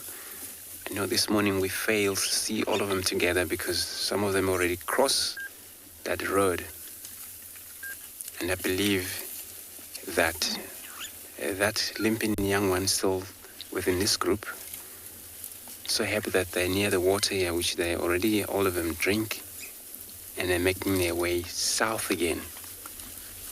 And Beverly waterhole has sufficient water for all this herd to drink and have enough and move on and carry on, conceive a lot of strength for moving throughout the night. And probably when it's dark, it's going to be dark with there's no moon, it's cloudy still. And this is how they're going to move and find a very safe place. They would call safe place, but it's never safe at night for them because enemy for them, it's a lions. So how do they deal with this? It's all that they do is they put all young one right in the middle. So a lot of these males supporting this group here, all herd.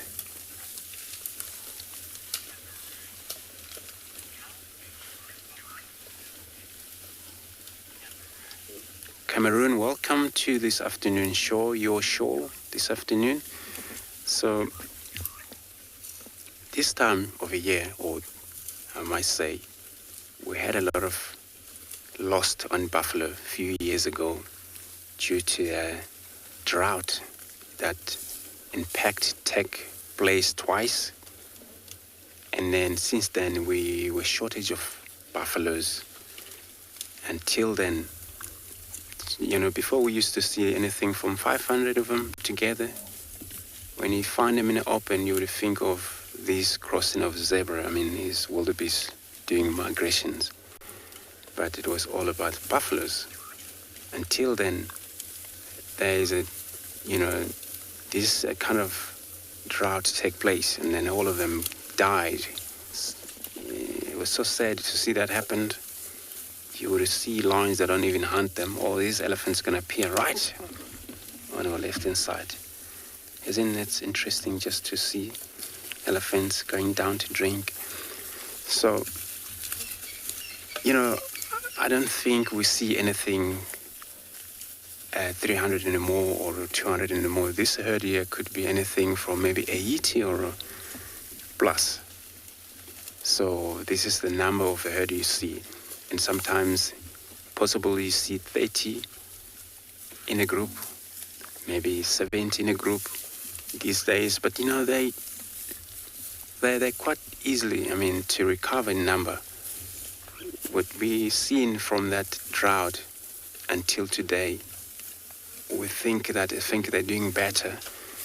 Reproduction take place, and then all now recovered in numbers. So we see nice herds like this, where before you wouldn't see anything like that.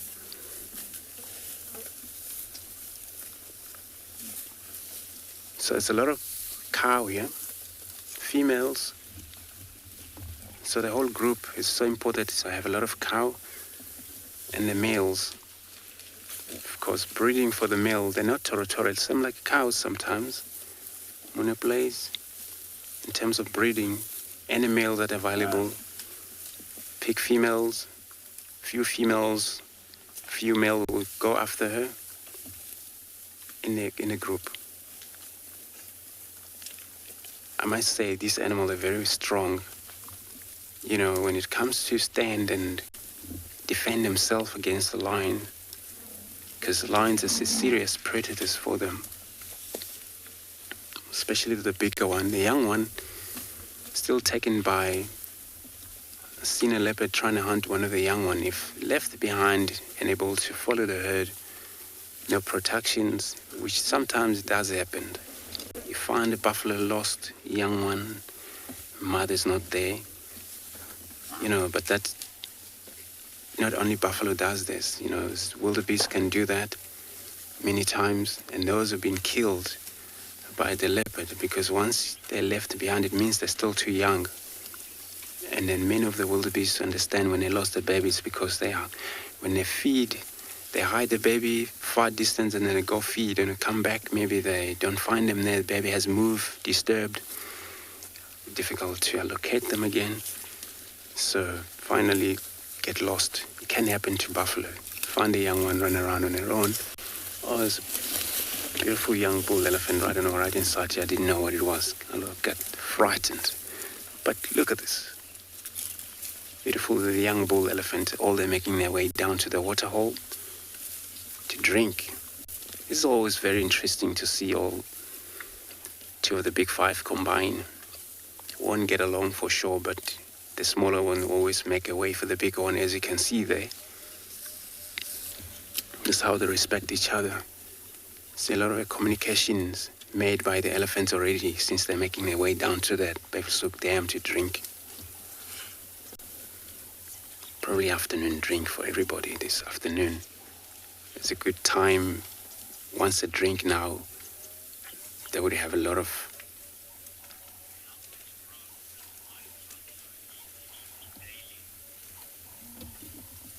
Paul, welcome to the afternoon show, your show. You want to know how much each buffalo can take a daily. So that depends on how much available of grasses. Well, these times we see still a lot of plenty of grasses. And of course, buffalo can take anything from about 30 kgs, 35 kgs. Remember, they also are ruminant animals. Same to giraffe, take anything about 38 kgs, things like that. Can be more, but they done actually when they have eat. They have time. That's why for them to eat, it's not all about eating and going. They eat, and once they had enough, and then they have to take it easy and chew the cud before they can go feed again. So we're just gonna roll down to the dam there, see what is happening, see how this elephant's gonna drink for us.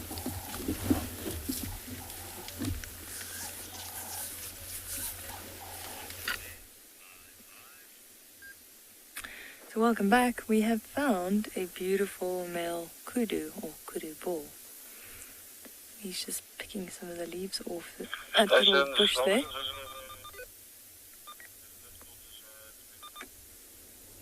What a beauty. This is quite a large bull. Notice those big spiral horns. And then you'll see at the tips of the horns, it's actually white, which you'll see with the mature bulls. Yellowish white tip. Another way to tell that it's a mature bull is by counting those spirals. So normally when you see 2.5 turns, you know that he's full grown.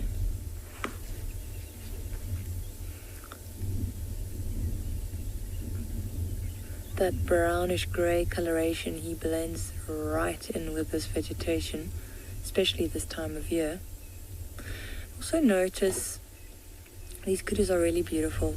Notice the fringe on the neck. If we zoom in a little bit, it's quite hard to see now, but there we go. Just a little bit down, down. There we go. So you'll see there are actually 3 colors in that fringe. So close to the base of the neck, it's white, and then it's got that dark stripe running through it. And then it's light again, and then the tips are dark again. So beautiful. And then also that white line that runs across the face.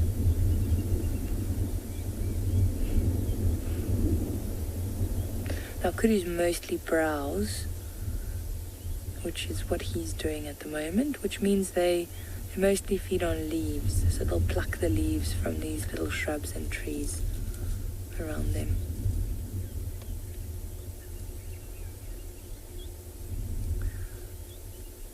Quite nice to see that he's just staying here. A lot of the times when they spot us, they'll just move into the thicket. Holistic is saying the horns are amazing. They really are. Gert myself also commenting on how impressive his horns are. He's got a really good set of horns. Very wide as well. Now you can imagine that those horns, it can hinder him, especially seeing as kudus like these thick areas. They generally occur in thick vegetation. Now for him to walk under these trees and shrubs in these thicker areas, it must be quite difficult, and you can imagine that those horns might get caught up in the branches. So usually when you see them walking through these areas, they'll lower or lift their heads up, so the horns are lowered back and it goes beside his body, and in that way it doesn't get snagged in the branches. You can actually see the white lines, the vertical lines running down the side of his body there as well now, as he's turning slightly. Now that's supposed to break up the outline of the kudu, and it helps him blend in a little bit better.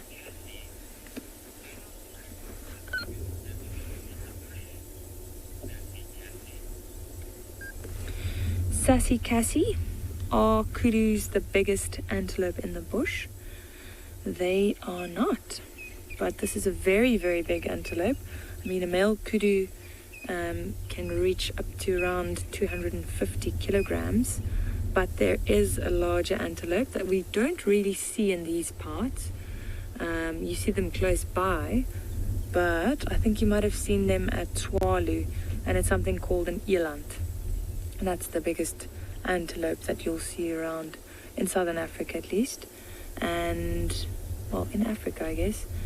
And those males will be between 600 and 900 kilograms. They are very, very large.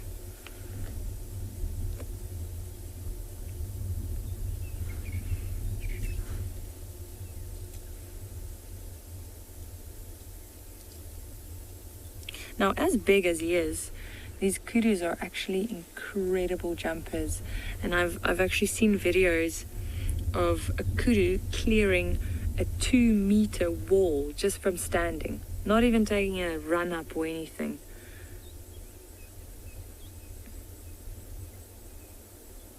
They jump fences quite easily. And if you've driven around in South Africa, especially in areas around parks and game reserves, you might have seen these signs on the roads warning you against kudus that could potentially be jumping across the road. How beautiful is that? Look at those big ears as well. So as I mentioned, they usually occur in these thicker areas, but they need those big ears to be able to hear what's going on around them.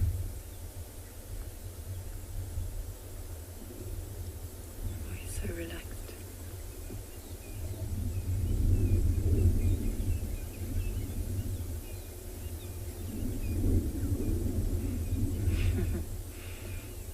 Good scratch there.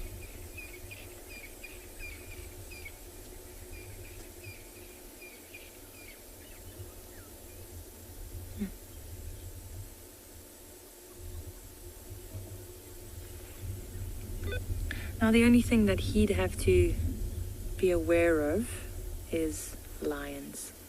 Such a large kudu bull, I don't think much else could take him down other than a pride of lions.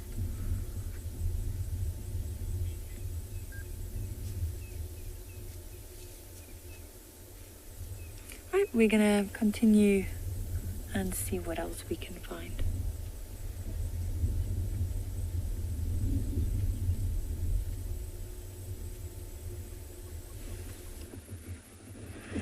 We have come to Chitwa, where I said that we were going to look at some lions, which we are, but we are just waiting for the sighting to clear out a little bit. And now we are observing some hippopotami here at Chitwa Waterhole, which does not appear to have noticeably dropped in the dry season. I mean, obviously it has slightly, but it's not noticeable hugely. Have you left your phone? No, sorry, Chris, you're going to go now, eh? Okay, no.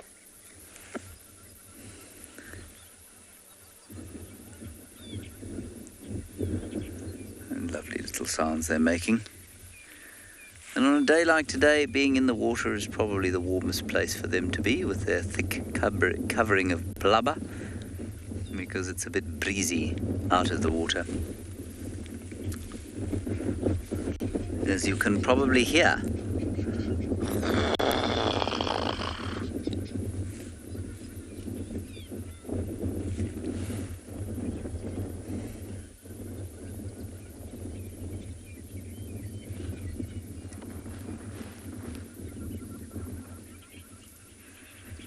Otherwise, it's a very pleasant temperature.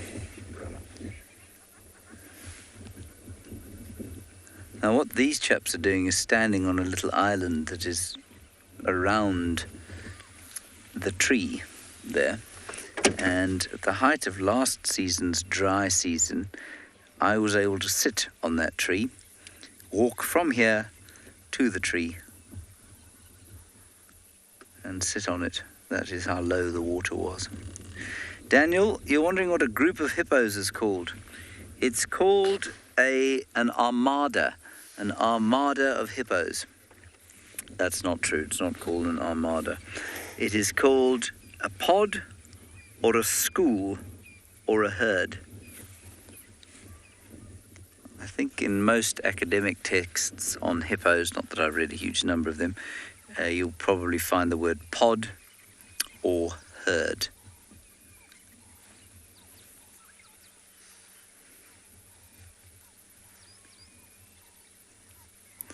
Some people will say a raft of hippos. That's one of those fun collective nouns that comes with English. It's not a biological one. But yeah, often people actually use the term raft of hippos. I think it's quite a nice one.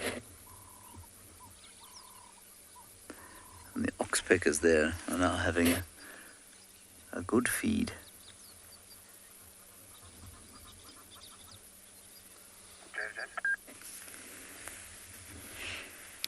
Go ahead. Yeah, you can come in. They're taking their time. Copy, thanks. All right, good news. We're allowed to go to the lions. I'm going to go there immediately, simply because I don't know how long we'll have there before we too have to move out. So I'll see you there.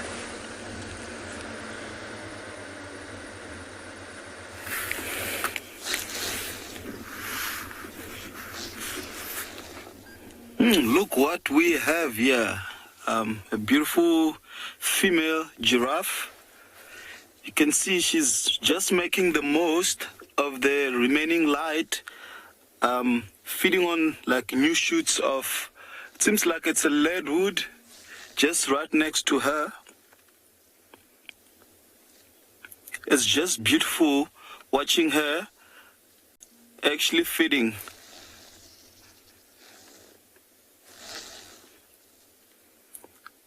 Look at that, eh? You can see she's been waiting for this time, eh?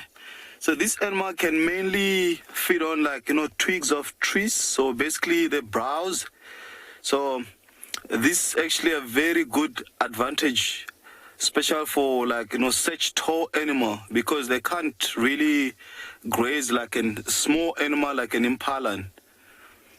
And now just coming out of winter season, many trees dropping or losing all of their leaves. It's such a stressful moment for this animal. So now she's just, yeah. Look at that.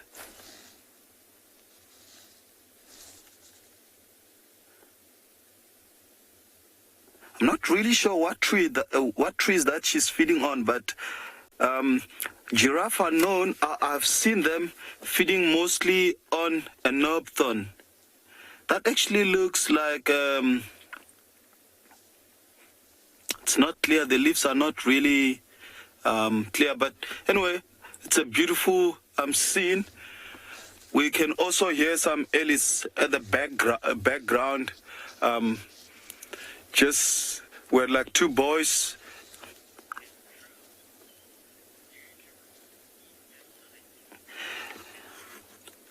So, yes, giraffe can actually eat at night, especially on like days when there's like a full moon or this moon or something disturb them, especially during the day. It could be like, us human or lions or any activity that can impact on their day. So, yes, they can definitely feed as well at night. But one thing that I've observed that I found that was very interesting, it's when you find them at night actually lying down with the neck up and just ruminating.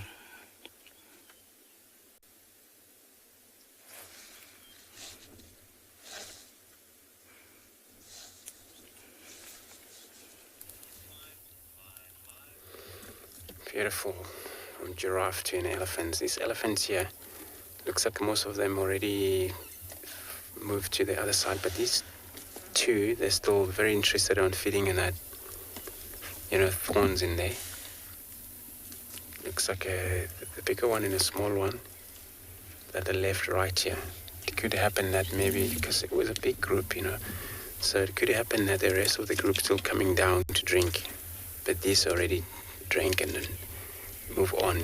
Only these two that are still here, and one gonna just go separate like this, probably keep up again to join the rest. They'll figure out how to do it. They communicate, they can smell, hearing, so from them finding each other is all about technique of listening of no sound, then they have to make sound and then you get a response from the other group. But it's amazing, when they come to this water hole here, they use a lot of these game paths which made by a lot of different animals. So I'll leave this herd here and then go look for possibly Kalamba around.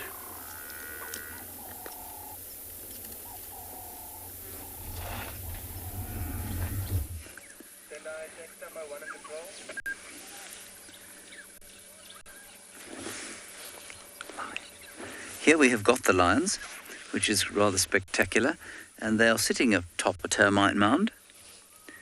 And apparently they have been trying to make more lions, but I haven't seen them trying to make more lions, and I imagine that if they try to make more lions where they're currently sitting, there is going to be, well, I don't know how I'd put it. I think that one of them's definitely going to fall, and I suspect it would be the male. This is one of the stranger places I've seen lions sitting.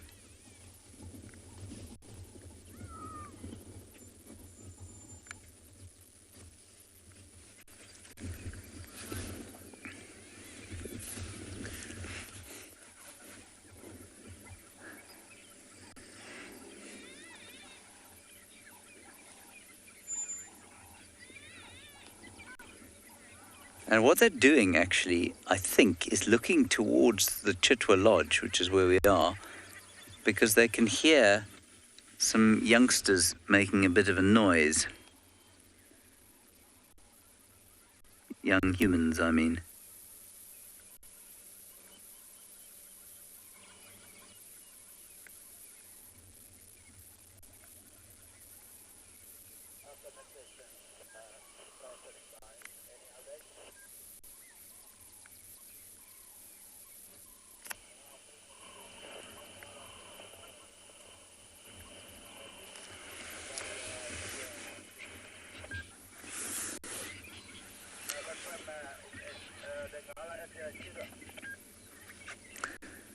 Priscilla, we're not, I'm assuming this is one of the Nkuhuma Pride, and their territory, phew, how big is it now? It used to be about 3,000 hectares or so 30 square kilometers. And I would say it's probably a bit bigger than that now, given the departure of the Styx Pride. So I would say that their territory is probably around 5,000 hectares, 50 square kilometers or so. Now, I think that male, and I stand to be corrected here, is the Mohawk male of the Avoca Coalition, so named for what was a very Mohawk-like mane.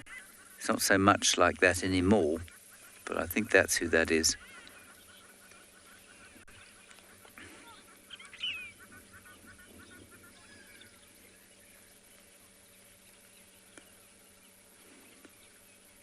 I really can't see them mating, sitting atop that termite mound. If they do, it's going to be funny.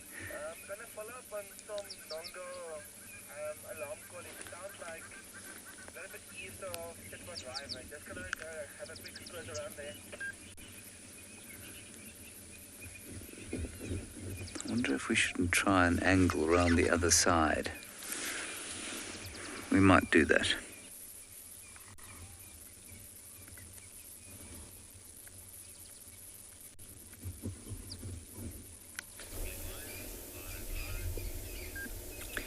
So we have found some adorable baby giraffes here. So there are 3 of them, and then the 2 mothers just beside them. You can see the 2 calves on screen now. Here's one of the females just to the left, and then the others on the other side.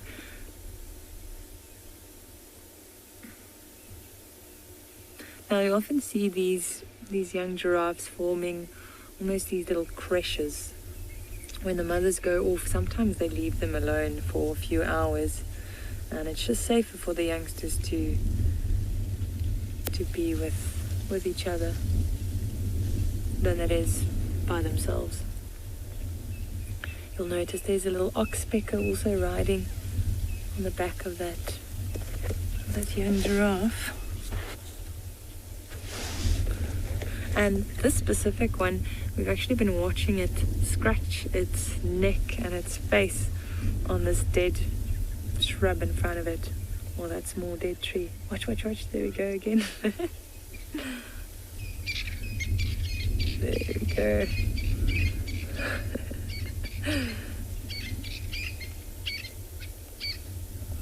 There's nothing for you to eat there. See the tongue coming out? Like he was licking that branch now. How adorable is that? Those fluffy little ossicones.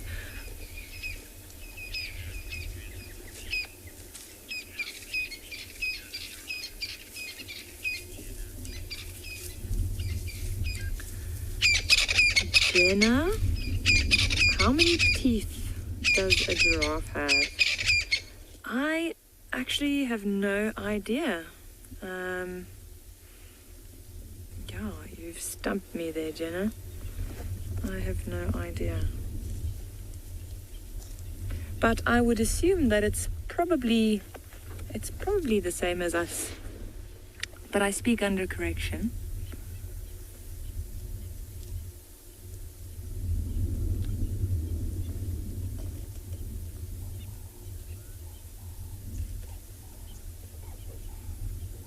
They have large molars with which they will chew these leaves and flowers and seed pods that they pick off the trees. Now you'll notice that female, let me just have a close look there. Looks like she's feeding on the little flowers of that bush willow there. Tasty. Now watch the tongue coming out there. Very long tongue. And the tongue is almost like purplish black in colour. There we go. See it? She'll wrap it around the little branch and then she strips the flowers off. I love their little mane as well. It looks like a buzz cut. Go back to these youngsters. Now, scratching.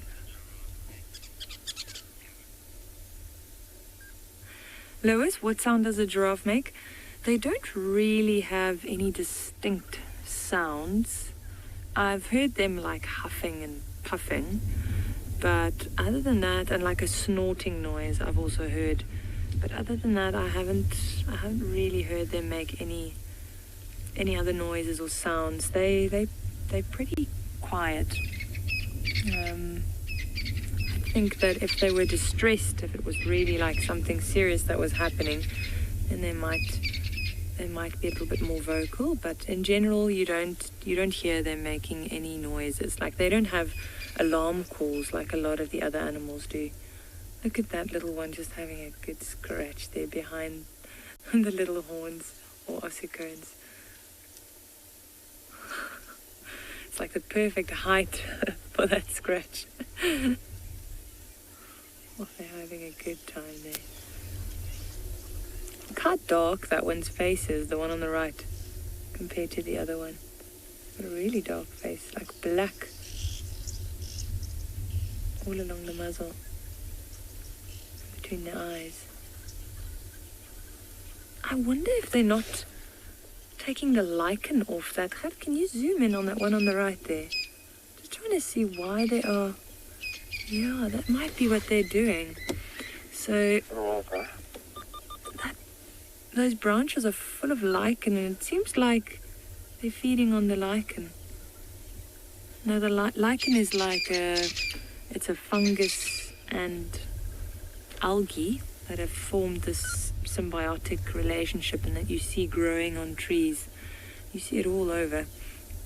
And this is the first time I've actually seen giraffes eating that. It looks like that's what they're going at. There aren't any leaves there, so that must be it. Very interesting. Look at that little tongue.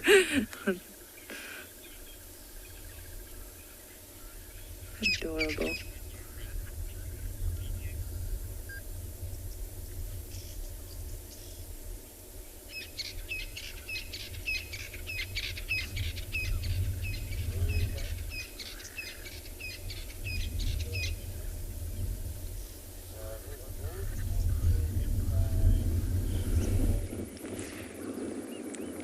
Our lions have done very little, but I tell you what, it's not that common to see lions so alert and so awake at this time of the day if they're not doing something. You know, these guys are just awake, alert, and looking around, which is quite strange.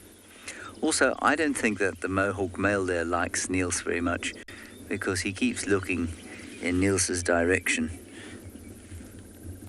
with a look that, I think it's barely disguised contempt, frankly. It's very rude.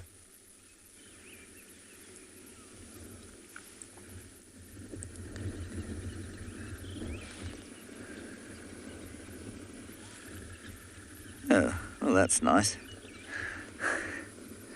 It's nice to get a bit of cruiser in the shot.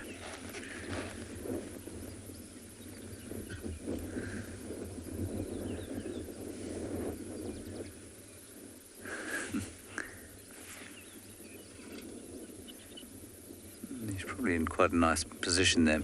He's gone quite a lot closer and down lower. I suspect, however, that if we went there, we would have no signal, and therefore there would be no purpose. So we're going to stay where we are for now. We might try a little bit closer. We are quite far away from them.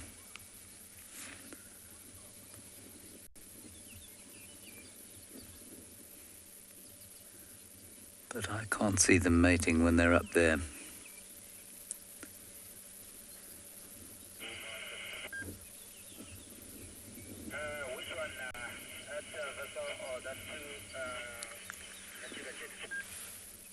Hello, Jim. No, I don't think the lions' numbers have increased substantially in the last few years in this part of the world. I think they've remained pretty much consistent up and there and thereabouts for the last, 20, 30 years maybe. But in Africa as a whole, they've definitely reduced. Their numbers continue to reduce. They continue to be threatened by the increase in human populations. And just before anybody sort of rolls their eyes around and says, it's a pity that Africa isn't looking after her lions, it is a pity. But remember that animal you're looking at used to be the most widely distributed mammal on planet Earth. So long before they were threatened in Africa, they were wiped out of Europe and Asia. So we as human beings have done very little to help the lion, and Africa is the last refuge. I don't know how many there are exactly. The number that's bandied about is about 20,000, which is, and it's really not known if that's accurate or not, because there are large portions of the continent that have gone relatively unsurveyed, because they're not much fun to go to, quite dangerous to go to. And a lot of lions live outside of protected areas, or certainly in the buffer zones between protected areas and farmland.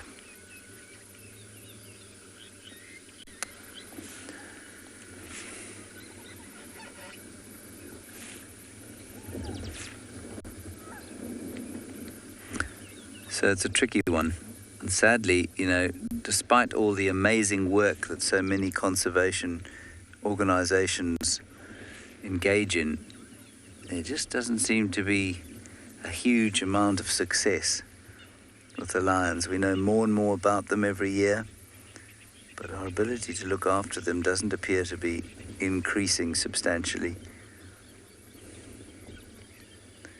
And that's simply, I suppose, a lack of will. It's the same reason that the rest of nature struggles so much, it's because, well, there just aren't enough people who care about it. All right, I think we'll probably try a slightly closer approach. See if we can get a better view.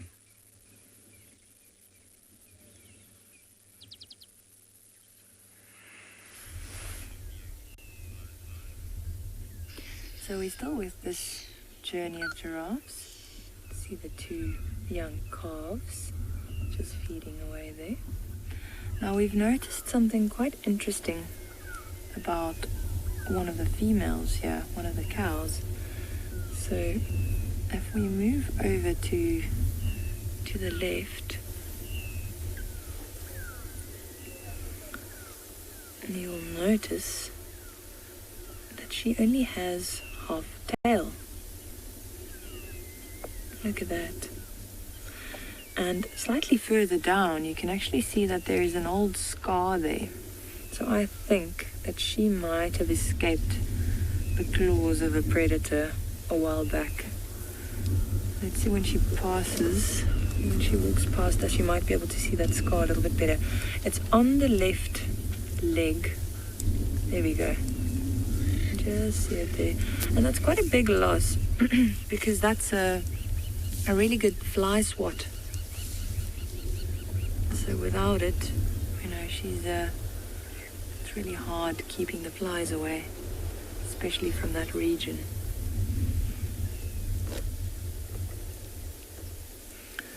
Lots of little oxpeckers riding her back as well. Now, one of the females that just crossed the road, we actually noticed that she had a lot of oxpeckers on her. And on closer inspection, we actually found that she had a tiny wound on her chest. Now, as good as these oxpeckers might be, you know, picking off the parasites and the ticks, sometimes if they have wounds, the oxpeckers will also pick at those wounds or scabs. They'll take off the scabs and they'll actually drink the blood. And then the wounds take a lot longer to heal. So these oxpeckers aren't always that nice to have around. Also stripping the flowers off that tree there.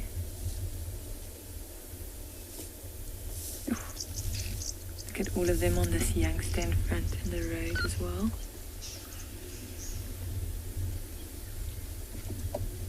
Oh, it's coming over.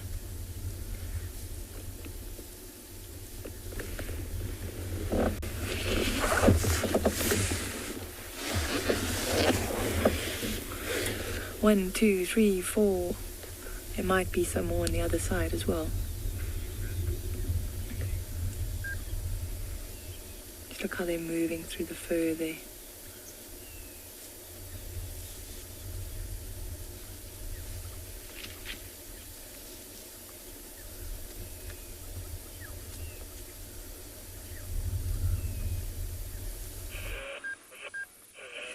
They've got up. And the reason they've got up is because there is an elephant herd walking past, which Niels may be able to get into. Yeah, we'll just show you them walking past.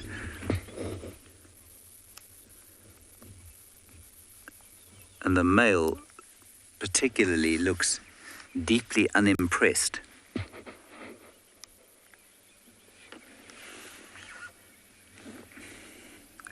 And I say that because his ears are flat back.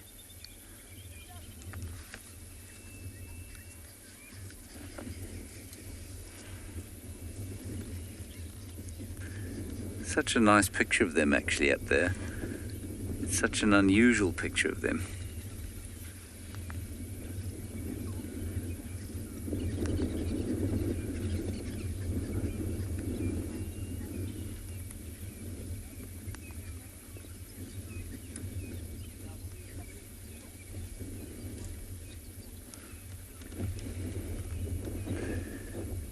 Now, that the distraction's gone, what's going to happen?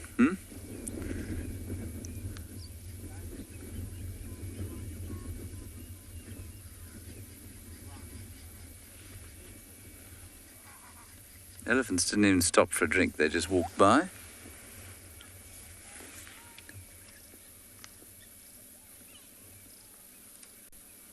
Isn't that cool? Not something we see every day.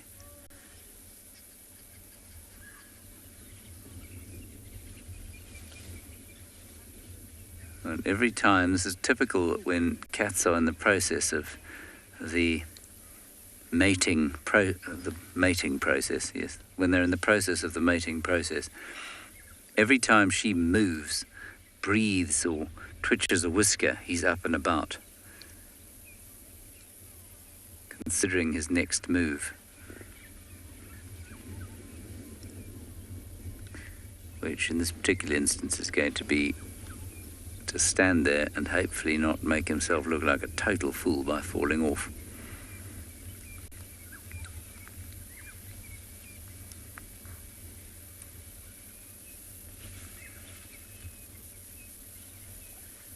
And he's got to turn round without falling off.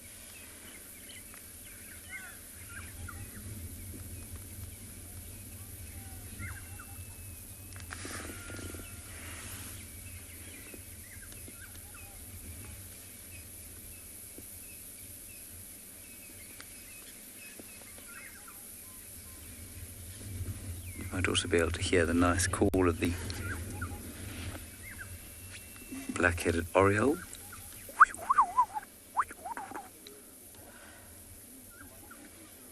The blowing of the hippo. Pleasant smell of the water, and unfortunately the odd whiff of lion scat on the air.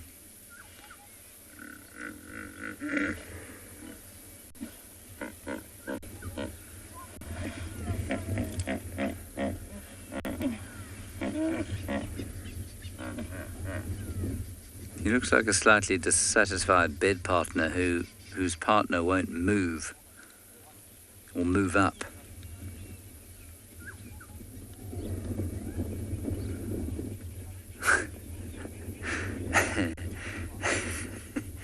There you go. Try and look slightly agile about it. Not quite so ridiculous. There we are. Now you can sit down. Well done.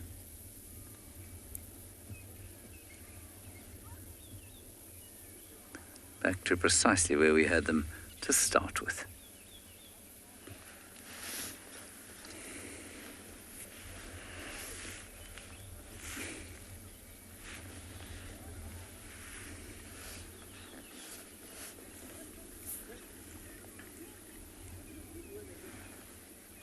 So I don't think we'll go anywhere. We'll sit here for a little bit longer until the light fades and then move on.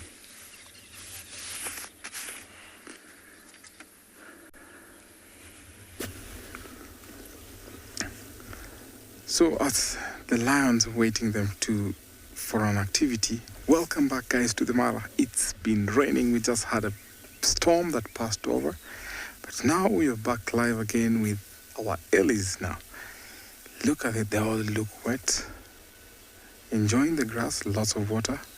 Oh, that one looked like she might have tried maybe to dig on the soil because I can see mud on the tusks. So elephants use their tusks to dig for soil. They scrape out the bark of trees to eat. They use that as a tool that helps them carry on their daily activity. We have not a very big herd, but a relative herd here. Elephants have personalities.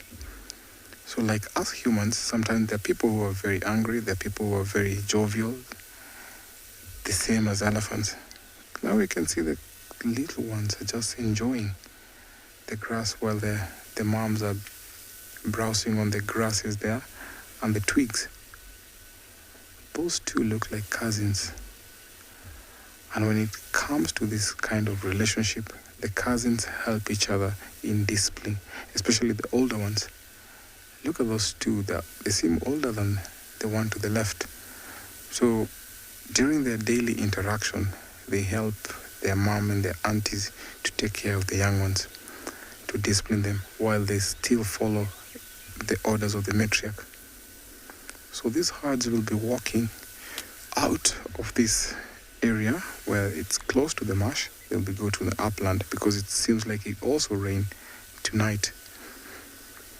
Oh, look at the elephant at the back. It has a massive tusk. look like an old matriarch there. Look at how I like the way they help grasp grass by kicking with the front foot. Very nice interaction. I reckon the calf on screen now is about 2.5. By this age, they've already learned how to use the trunk, because elephants, the lower than maybe 1 year old, they're not yet able to use the trunks. I can see another matriarch there. So this seems like 2 different families.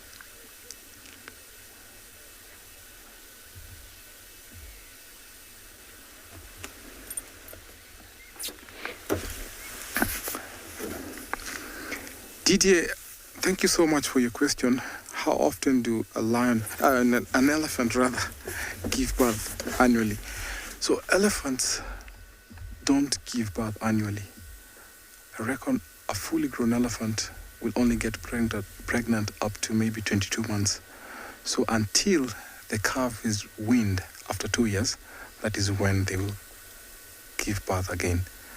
So after every 2 years, if they're successful, the calves are weaned, and then it waits until another 22 months to give birth.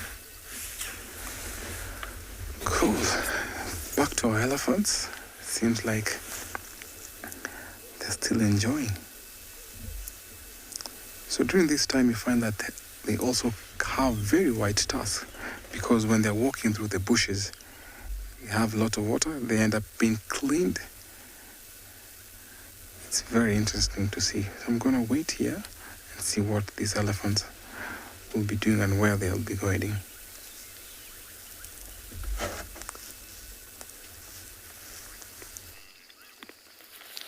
Good idea. Some of the animals, like elephants, may feed even during the night, as much as Tom will stay with them and maybe leave them at one point.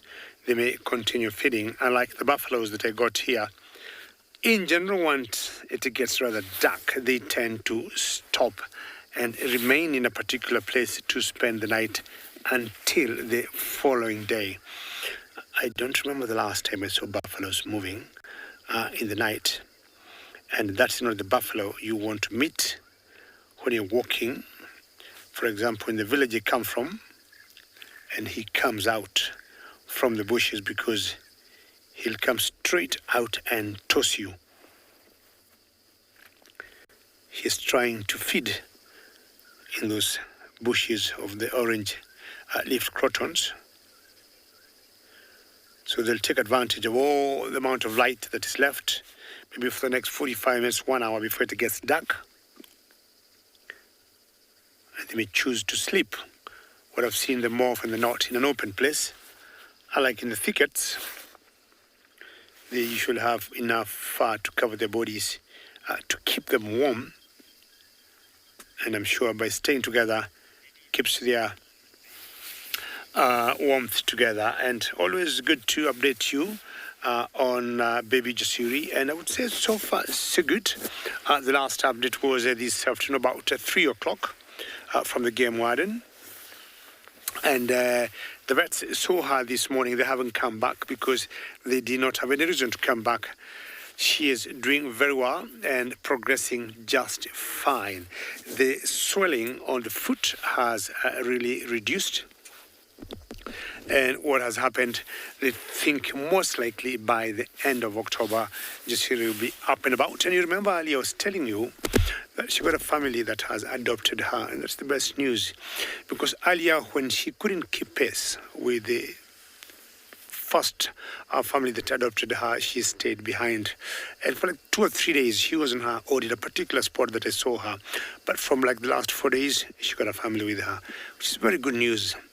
And there's sometimes back at Kudu, I was composing a song for that baby, and I was being helped by Bungay, who is the gentleman on the camera. And in the next 1 or 2 days, we are going to sing that song for you, me and Bungay. So stay tuned, wait for that song of baby Jasiri. Bungay is laughing for no apparent reason, because he is apparently the one who came with the idea. And most of the composition has been done by him, and we are going to sing that song possibly for you tomorrow or the day after, latest Tuesday.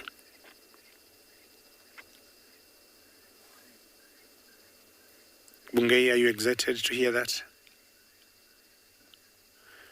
Bungei goes, because Bungei says he'll do the bass and I'll do the soprano. So let's see how it will come out. So again, as I said, stay tuned.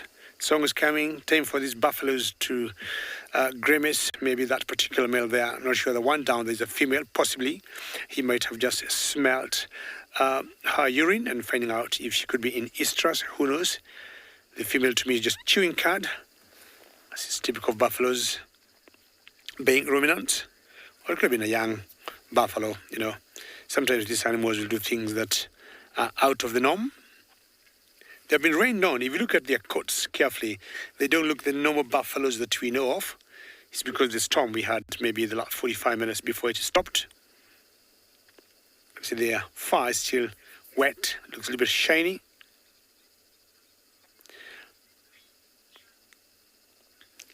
It's a pretty small herd. I mean, the herds in the mass amount of buffaloes are always anything 300, 400, 500.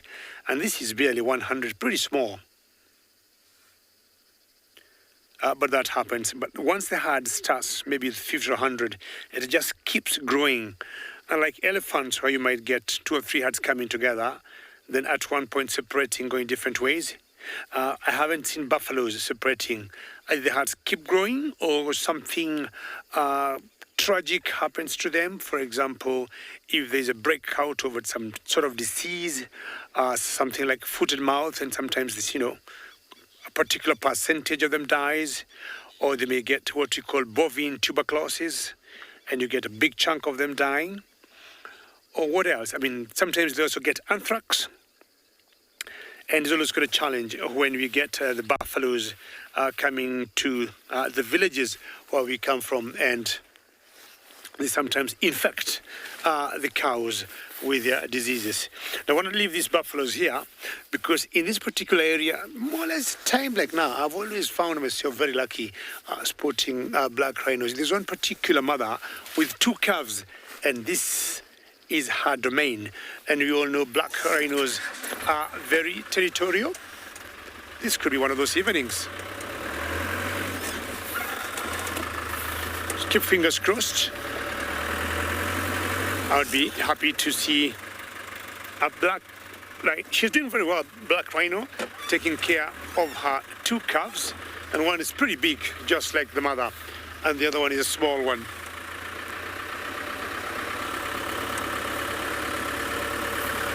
Very good. We'll be taking you in the meantime to another location.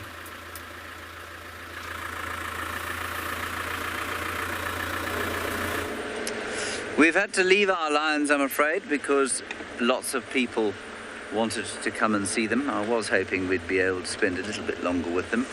The light is fading. They probably want some privacy, given what's on certainly the male's mind. One of you asking if that was the hairy-chinned lioness of the Nkuhumas, the one we used to call hairy chin.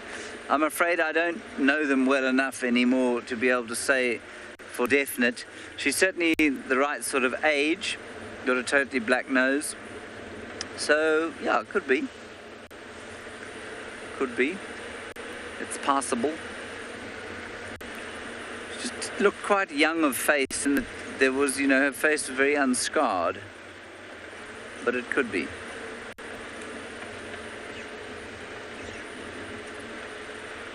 Right, we're going to pop up back onto Juma, I think. We'll leave Chitwa and see what's going on at Juma. Just in case you are a new viewer, Chitwa and Juma are not the same property. They're all part of the same Sabi Sands Reserve, but because of human property laws, we must be careful about where we traverse. Here are some impala. Whereas, of course, the animals are free to move hither and yon, hither and thither, between the different reserves and properties. There they are. A herd of impala, which will be very satisfied with their evening if they don't encounter those 2 lions.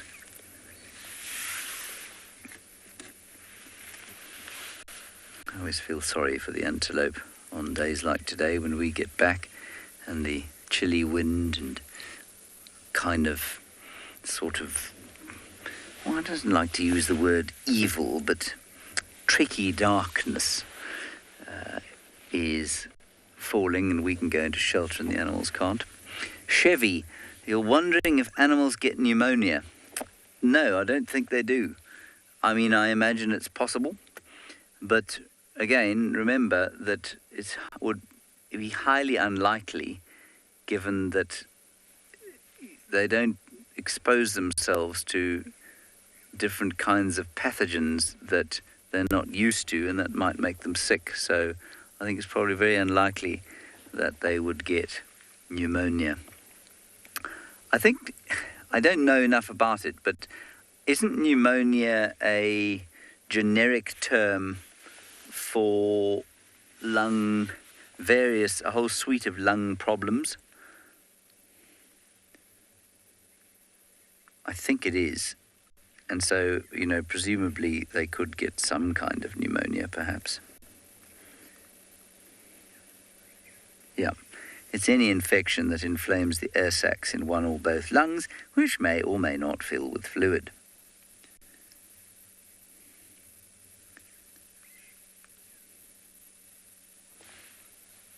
So I suspect that you'd probably find animals like this can get the precursors to many of the diseases that affect human beings, but that they would shake them off and fight them off before they got too bad.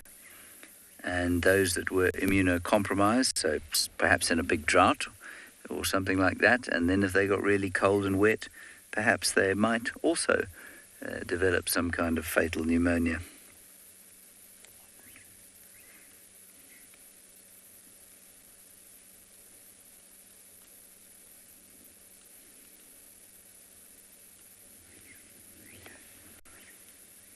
It's quite nice colours there, isn't it? Copper and grey.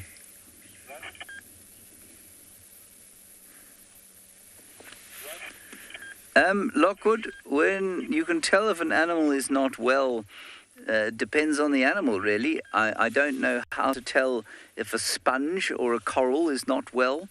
I'm not sure how to tell if a termite perhaps is feeling a little peaky.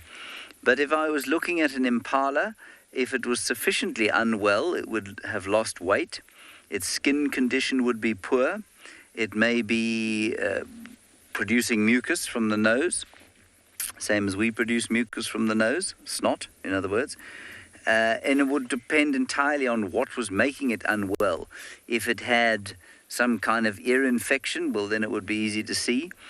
If it had septicemia or a septic wound, then, you'd be able to see the source of it. But I guess, much like with human beings, if they're sick enough, they'll start to lose weight. Obviously, you can't see the pallor of their skin, so it's not possible.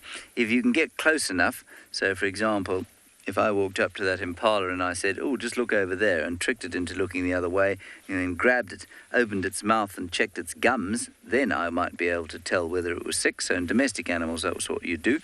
You'd lift up the lip and press on the gums and check whether there was any kind of, if the blood flowed back or if they were pale.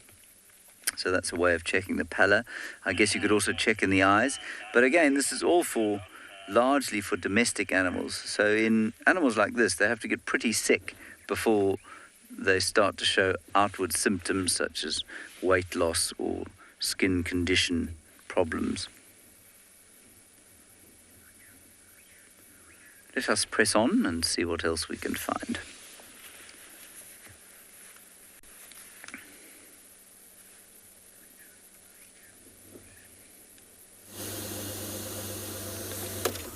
Beautiful. So we find this beautiful bull giraffe here, southern giraffe, feeding on very beautiful shoots of leaves that is taking now places in this tree here. As you can see how he's just gently moving on. But typically they will be separated sometimes, or journey of giraffe mixed up in the group. You can see how he's struggling to visit this tree here, because every time what happens is these are browsers. So every time they visit tree, they feed enough, but every time they look further, all trees looks like all beautiful. So they can be sometimes confused of which they're gonna choose to go for. I'm gonna slightly move forward, probably get his face there. It's a beautiful bull giraffe. With that,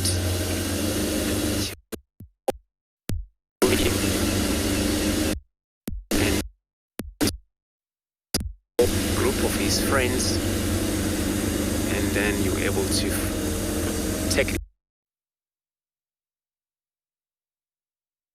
of finding them or no need. They okay being separated. They're not territorial animal. You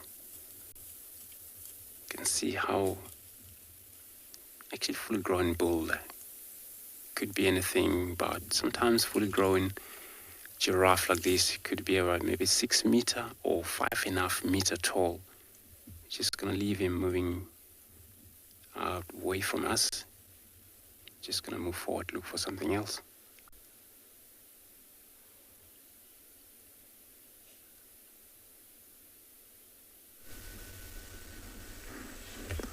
We've come across the second herd of elephants around here. This one seems like they're not too wet. I wonder if the rain didn't come to this side. Now look, it's calf season. We have lots of elephants with calves, teeny tiny ones, 1 year and below. This family looks like it's not as big as compared to the other one that we saw. I can see they're happily grazing while the calves are also joining their mom to go uphill where it's a little bit raised away from the marsh and the water that will be logged around here when it rains tonight. So elephant calves need to be warm, so they need to stick with their moms at night. Elephants also can eat up to 16 hours in a day. So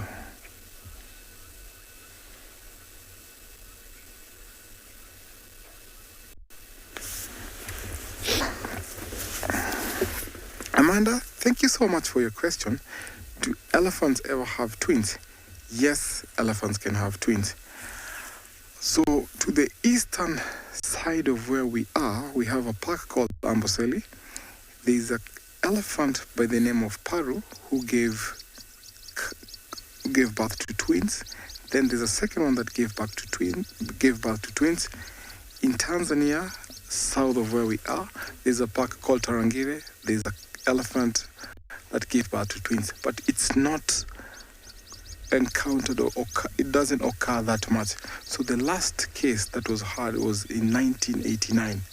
So until 2018, that is when we heard of an elephant that gave birth to twins.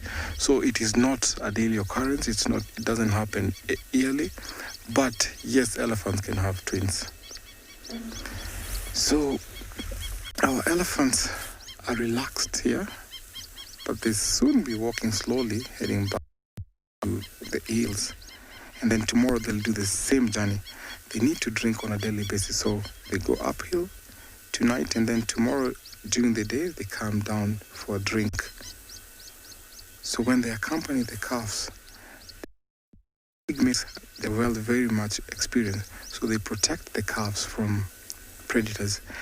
And elephant families that have experience and old enough matriarchs have been known to be so successful in raising a big family as compared to younger mothers that are not yet able or not very much experienced to be raising the calves. So as we wait here, I'm just going to turn around because we have other people at the sighting, so I want them to enjoy the sighting as well. So this is interesting to see these elephants graze. Let me just drive slowly to where these elephants are. Get a good view.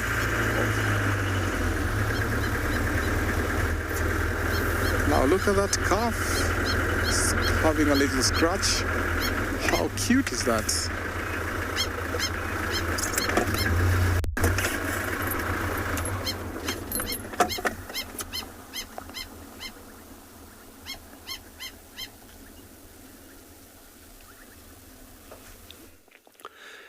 Elephant calves are always so cute. And I was talking of elephant calves the other day, and Bungay thought I was talking about elephant calves. Anyhow, I'm looking at the sunset with elephants, just like what Tim have. But see the difference here. It isn't what I'd call a beautiful sunset, but the colors in the background there, with the backdrop of all the escarpment, with the bossy trees in the foreground, I think they make it very, very beautiful to look at.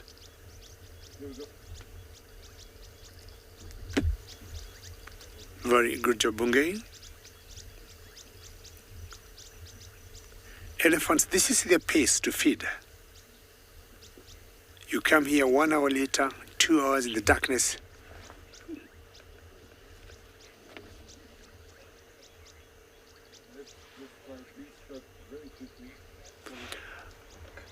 Laramore, good to hear your name. I haven't heard you for quite some time. Yes, you're saying those colors are beautiful. And Laramore, you know, anything to do with Africa and to do with wildlife is just magnificent. Those colors in the sky there, I think I was trying to pick them up one after the other. And I think peach was the best color for me. I'm not sure what that small little calf is holding there, maybe a piece of stick. Sometimes they do not know what to do with their trunks. They'll always learn to hold stuff, not necessarily to eat. Whatever she had was just too big. Look at that one huge elephant there. Looks like a male to me. I may have to confirm that. It's quite a distance. Looks like a male to me, and he is massive in size. Look at the tuskers there. And if you look carefully, they look pretty clean. And this is out of the rains we have just had. And if you see these elephants before the rains, they're always looking grayish. It rains, the grayish goes, they look dark. You'd think they've been in the black cotton soil, which forms a big geology of the Mara soil structure. Strange to have this one huge male near those females there. We'll always have males on their own. But again, you never know if the young girl to his left could be in estrus or getting there. You never know, because the dominant males, the elephant males, will make sure the young bulls don't get the chance to breed. So staying close there, if there are any youngsters here, young bulls, will definitely read the script. They're not allowed anywhere near that female if she is or she's going in estrus. Since she's young, she's got very small tusks. Because I've been seeing that male very close to her for quite some time. See the kind of grass they are feeding on. Most of it is the red oat grass. It looks pretty dry, but they still derive lots of nutrition from it.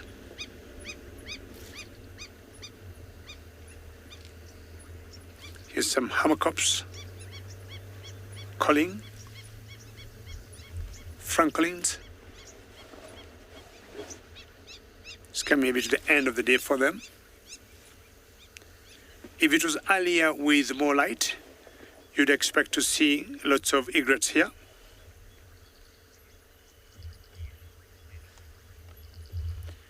Peter, good question. And you're asking, when is the mating season for elephants? Peter, elephants will have a breeding season all around the year. So they do not have a particular time to mate. And you'll always see in a herd of elephants calves of different ages, which would indicate they would mate any time of the year.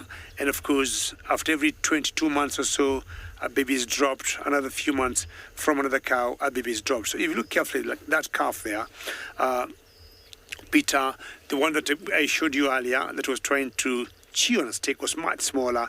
So it's all around the year. The animals, Peter would say, they have a particular defined breeding season. Only the wildebeest in general, you can say, come the month of February of every year, around that time, they'll always have a time when they drop their young ones. So they have a particular time, there's ratting, mating, and then drop the babies in the month of February. Look at those two calves there, Peter. One's bigger than the other.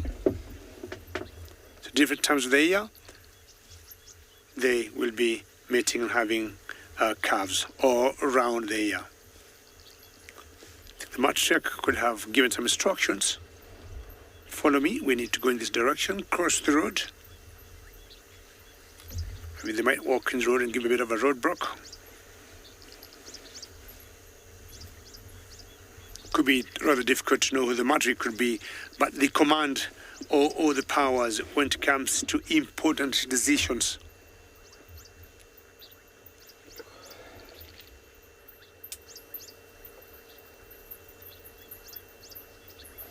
They could be going for a drink of this time around, as much as because of the rains we've been having. They've had a lot, I would say, moisture that would collect on the grass. And you can see I've put those two calves in between. I would guess the matriarch, she looks big to me and quite aged. And always having their youngsters very close to them.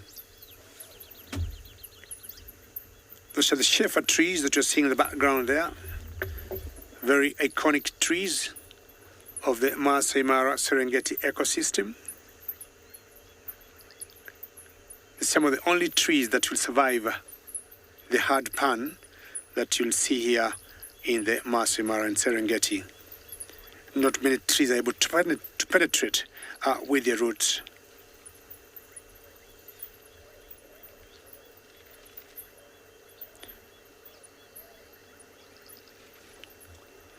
I'll just spend a few minutes here as I wait for those elephants to give me a clear on the road as we take you to another location.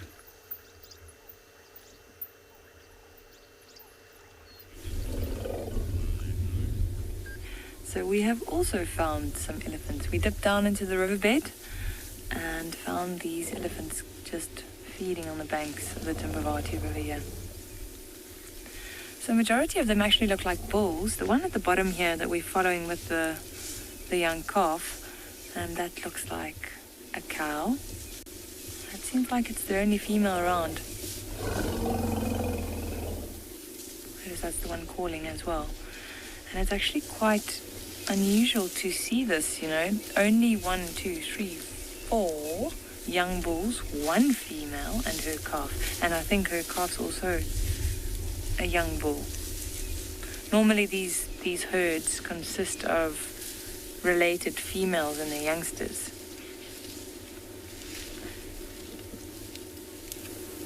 Where is she going? You can see that we're in the riverbed.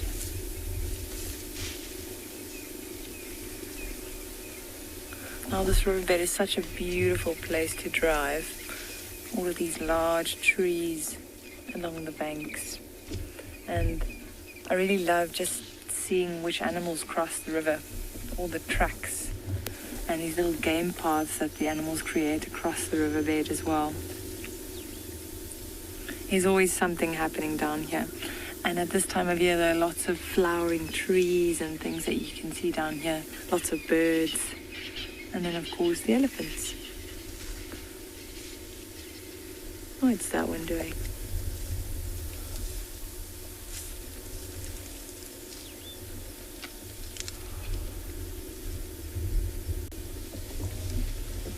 See, Kai's wrapping his trunk around the grass and then just shoving it into his mouth.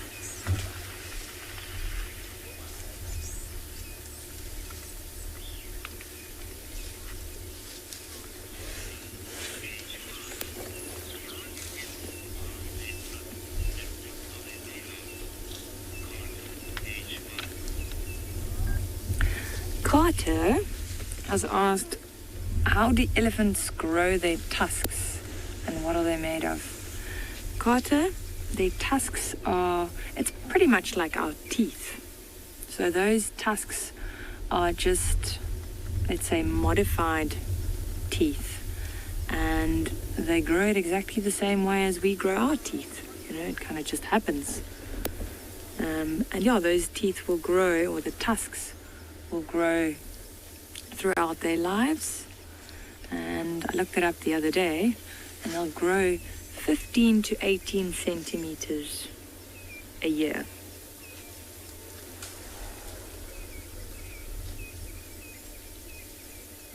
But it's a really handy tool for them to have those tusks. You know, you often see them digging with those tusks. Sometimes you see them stripping the bark off trees with the tusks. And you sometimes see the bulls fighting with them as well. You'll notice the one that's on screen at the moment. If you have a close look at those tusks, you'll see how dirty they are. Now, especially this time of year, and those tusks will work quite hard because there isn't a lot of green grass around, which in summertime is what they mostly feed on. About 70% of their diet consists of grass in summer. But this time of year, they have to resort to a whole range of other things. There's a young elephant in front of us that doesn't seem to like us very much. Looks like a young bull. He's flaring his ears and just running at us. Let me just see. He's cowering off.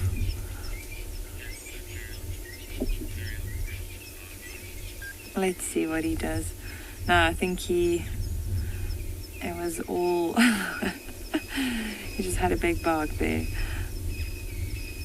He's actually scared of us. He's moving off. You often find with these young bulls, they pretend to be all macho and they'll come running at the vehicle. They put their ears out and they'll trumpet. And and then a lot of people will start the vehicle and they'll reverse, and that just kind of teaches them bad manners. Because then once they age and they're big, then you don't want an elephant to do that. Eventually they realize you're not here to harm them.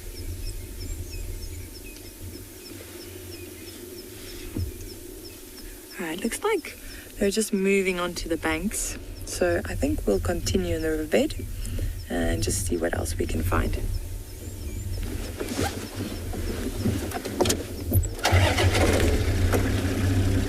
It's actually quite chilly. I've got a blanket over my legs here. It's still overcast.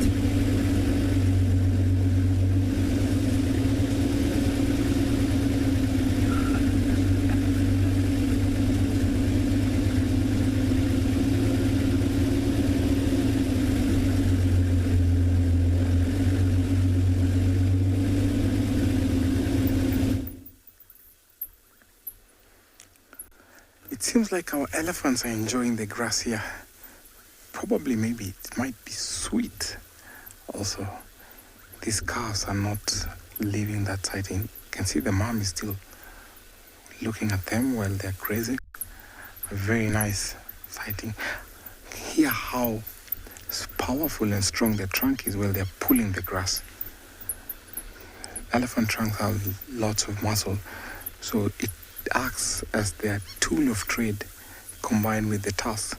So both the trunk and the tusk help when elephants are performing big tasks, especially when they're pulling off grass. When they're dusting off grass, they use the trunk, lift the grass and beat it on the tusk, which is nice when you watch that. Now hear that when they're pulling the grass. So to do this, elephants have to eat lots and lots because they don't have a ruminant stomach. So most of what they eat is not very well digested. I reckon they can eat up to over 200 kilos of food in a day.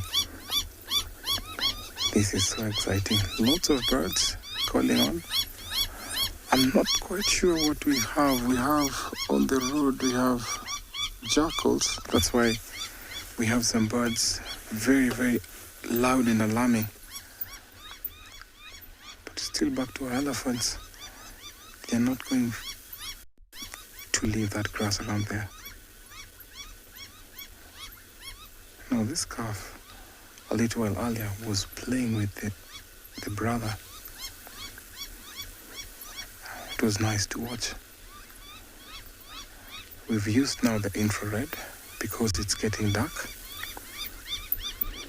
And when this elephant are walking slowly, the rest of the herd have moved uphill, which has made it even more exciting. I'm not sure if this is going to be the nesting or resting rather place, but hopefully they'll have a good night when we leave this sighting.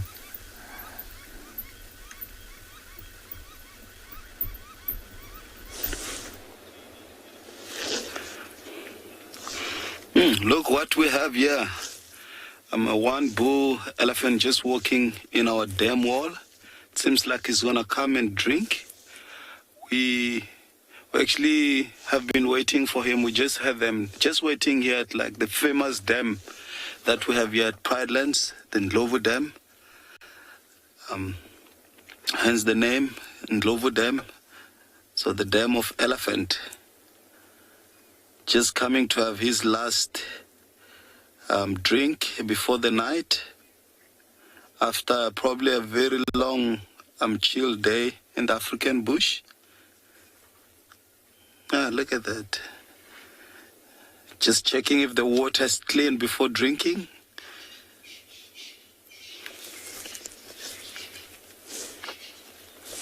Hoping more and more elephant will also join him, because at this age, look at those toes. At this age, he shouldn't be alone. It's either with herd, but more or less like he probably got kicked out of the head. Maybe with, I can see one more elephant on the dam wall just showing up. Just gonna sit here with this Ellis.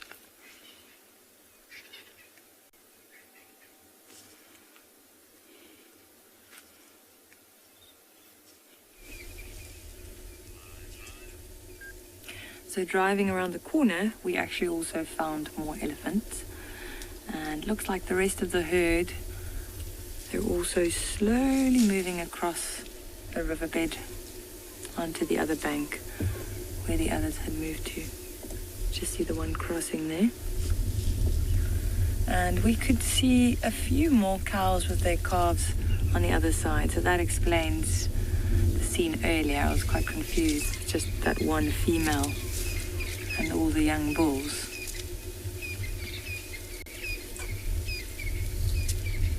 The one that's on screen at the moment also looks like a bull. And he actually looks like he's nearing that age where the females will push him out. So once they reach puberty, the females don't want them around anymore and they'll chase them away. And they kind of have to fend for themselves, or they form little bachelor herds with other bulls that have been pushed out as well. And they often trail these large breeding herds for quite some time until they eventually get the point and they leave. I think that's another bull, the one on the left there, one that's feeding a little bit higher up. We were just watching that one. He was stretching up to the shrubs further up on the bank, with his back legs also straightened out. It was actually quite cute. Let's see how that one gets up. What's he trying to pull the grass out there? Struggling.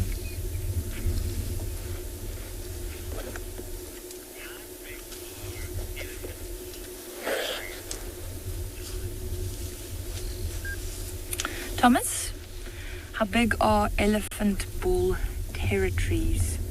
So they don't actually have territories.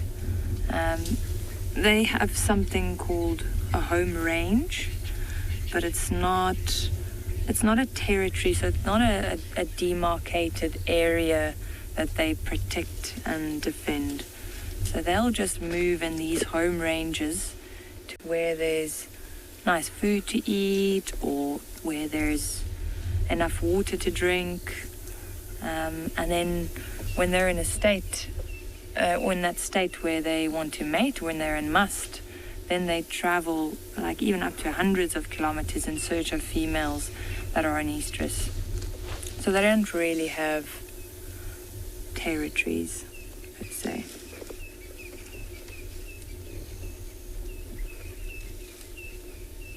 Which is nice because we see a lot of different herds of elephants and different individuals crossing in and out of the reserve.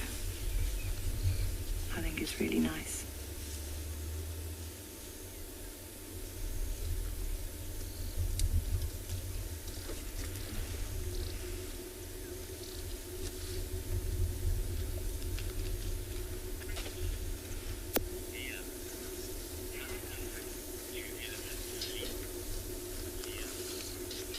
Liam, you're asking how often do elephants sleep? Not very often. So a lot of the times, and you've probably noticed when watching the show, a lot of the times when you see elephants, they're usually feeding. Now that's what they'll do for about 18 to 20 hours of the day. So now 4 to 6 hours, that's when they'll rest. And if it's a really large animal, oftentimes you'll see them leaning against a termite mound or against a big tree, just so it's easier for them to rock themselves back up. But normally during the heat of the day, so when it's really, really hot, you'll see them resting and sleeping somewhere in the shade. They don't get a lot of rest. They have to feed a lot to sustain those big bodies of theirs. They have really poor digestive system, so a lot of what they eat just goes straight through. They really have to eat a lot. And especially this time of year, you know, there isn't too much greenery around, except if you're around the riverbed. There's still some nice food around here, and that's exactly why we're finding them around the riverbed so frequently. And they also come dig for water down here. That's also one of my favorite things to watch, the elephants digging in the riverbed.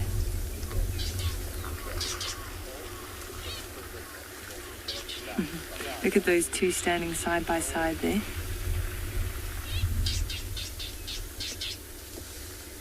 Go in a little bit closer.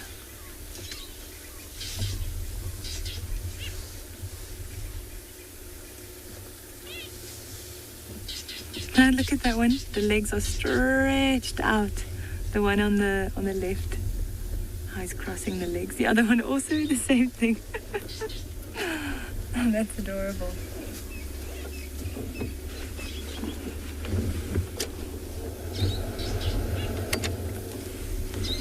Wonder what they're feeding now. I can't really see too clearly.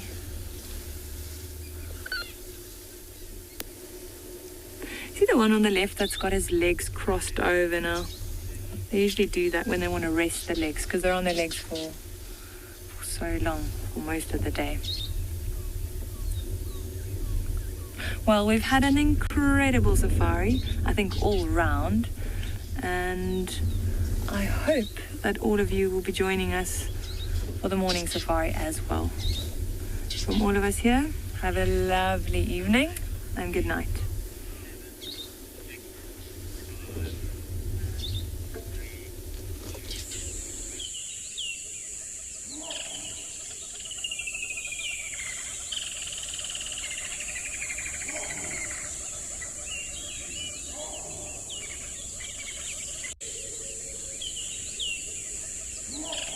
Live coverage of an African safari and may include animal kills and carcasses. Viewer discretion is advised.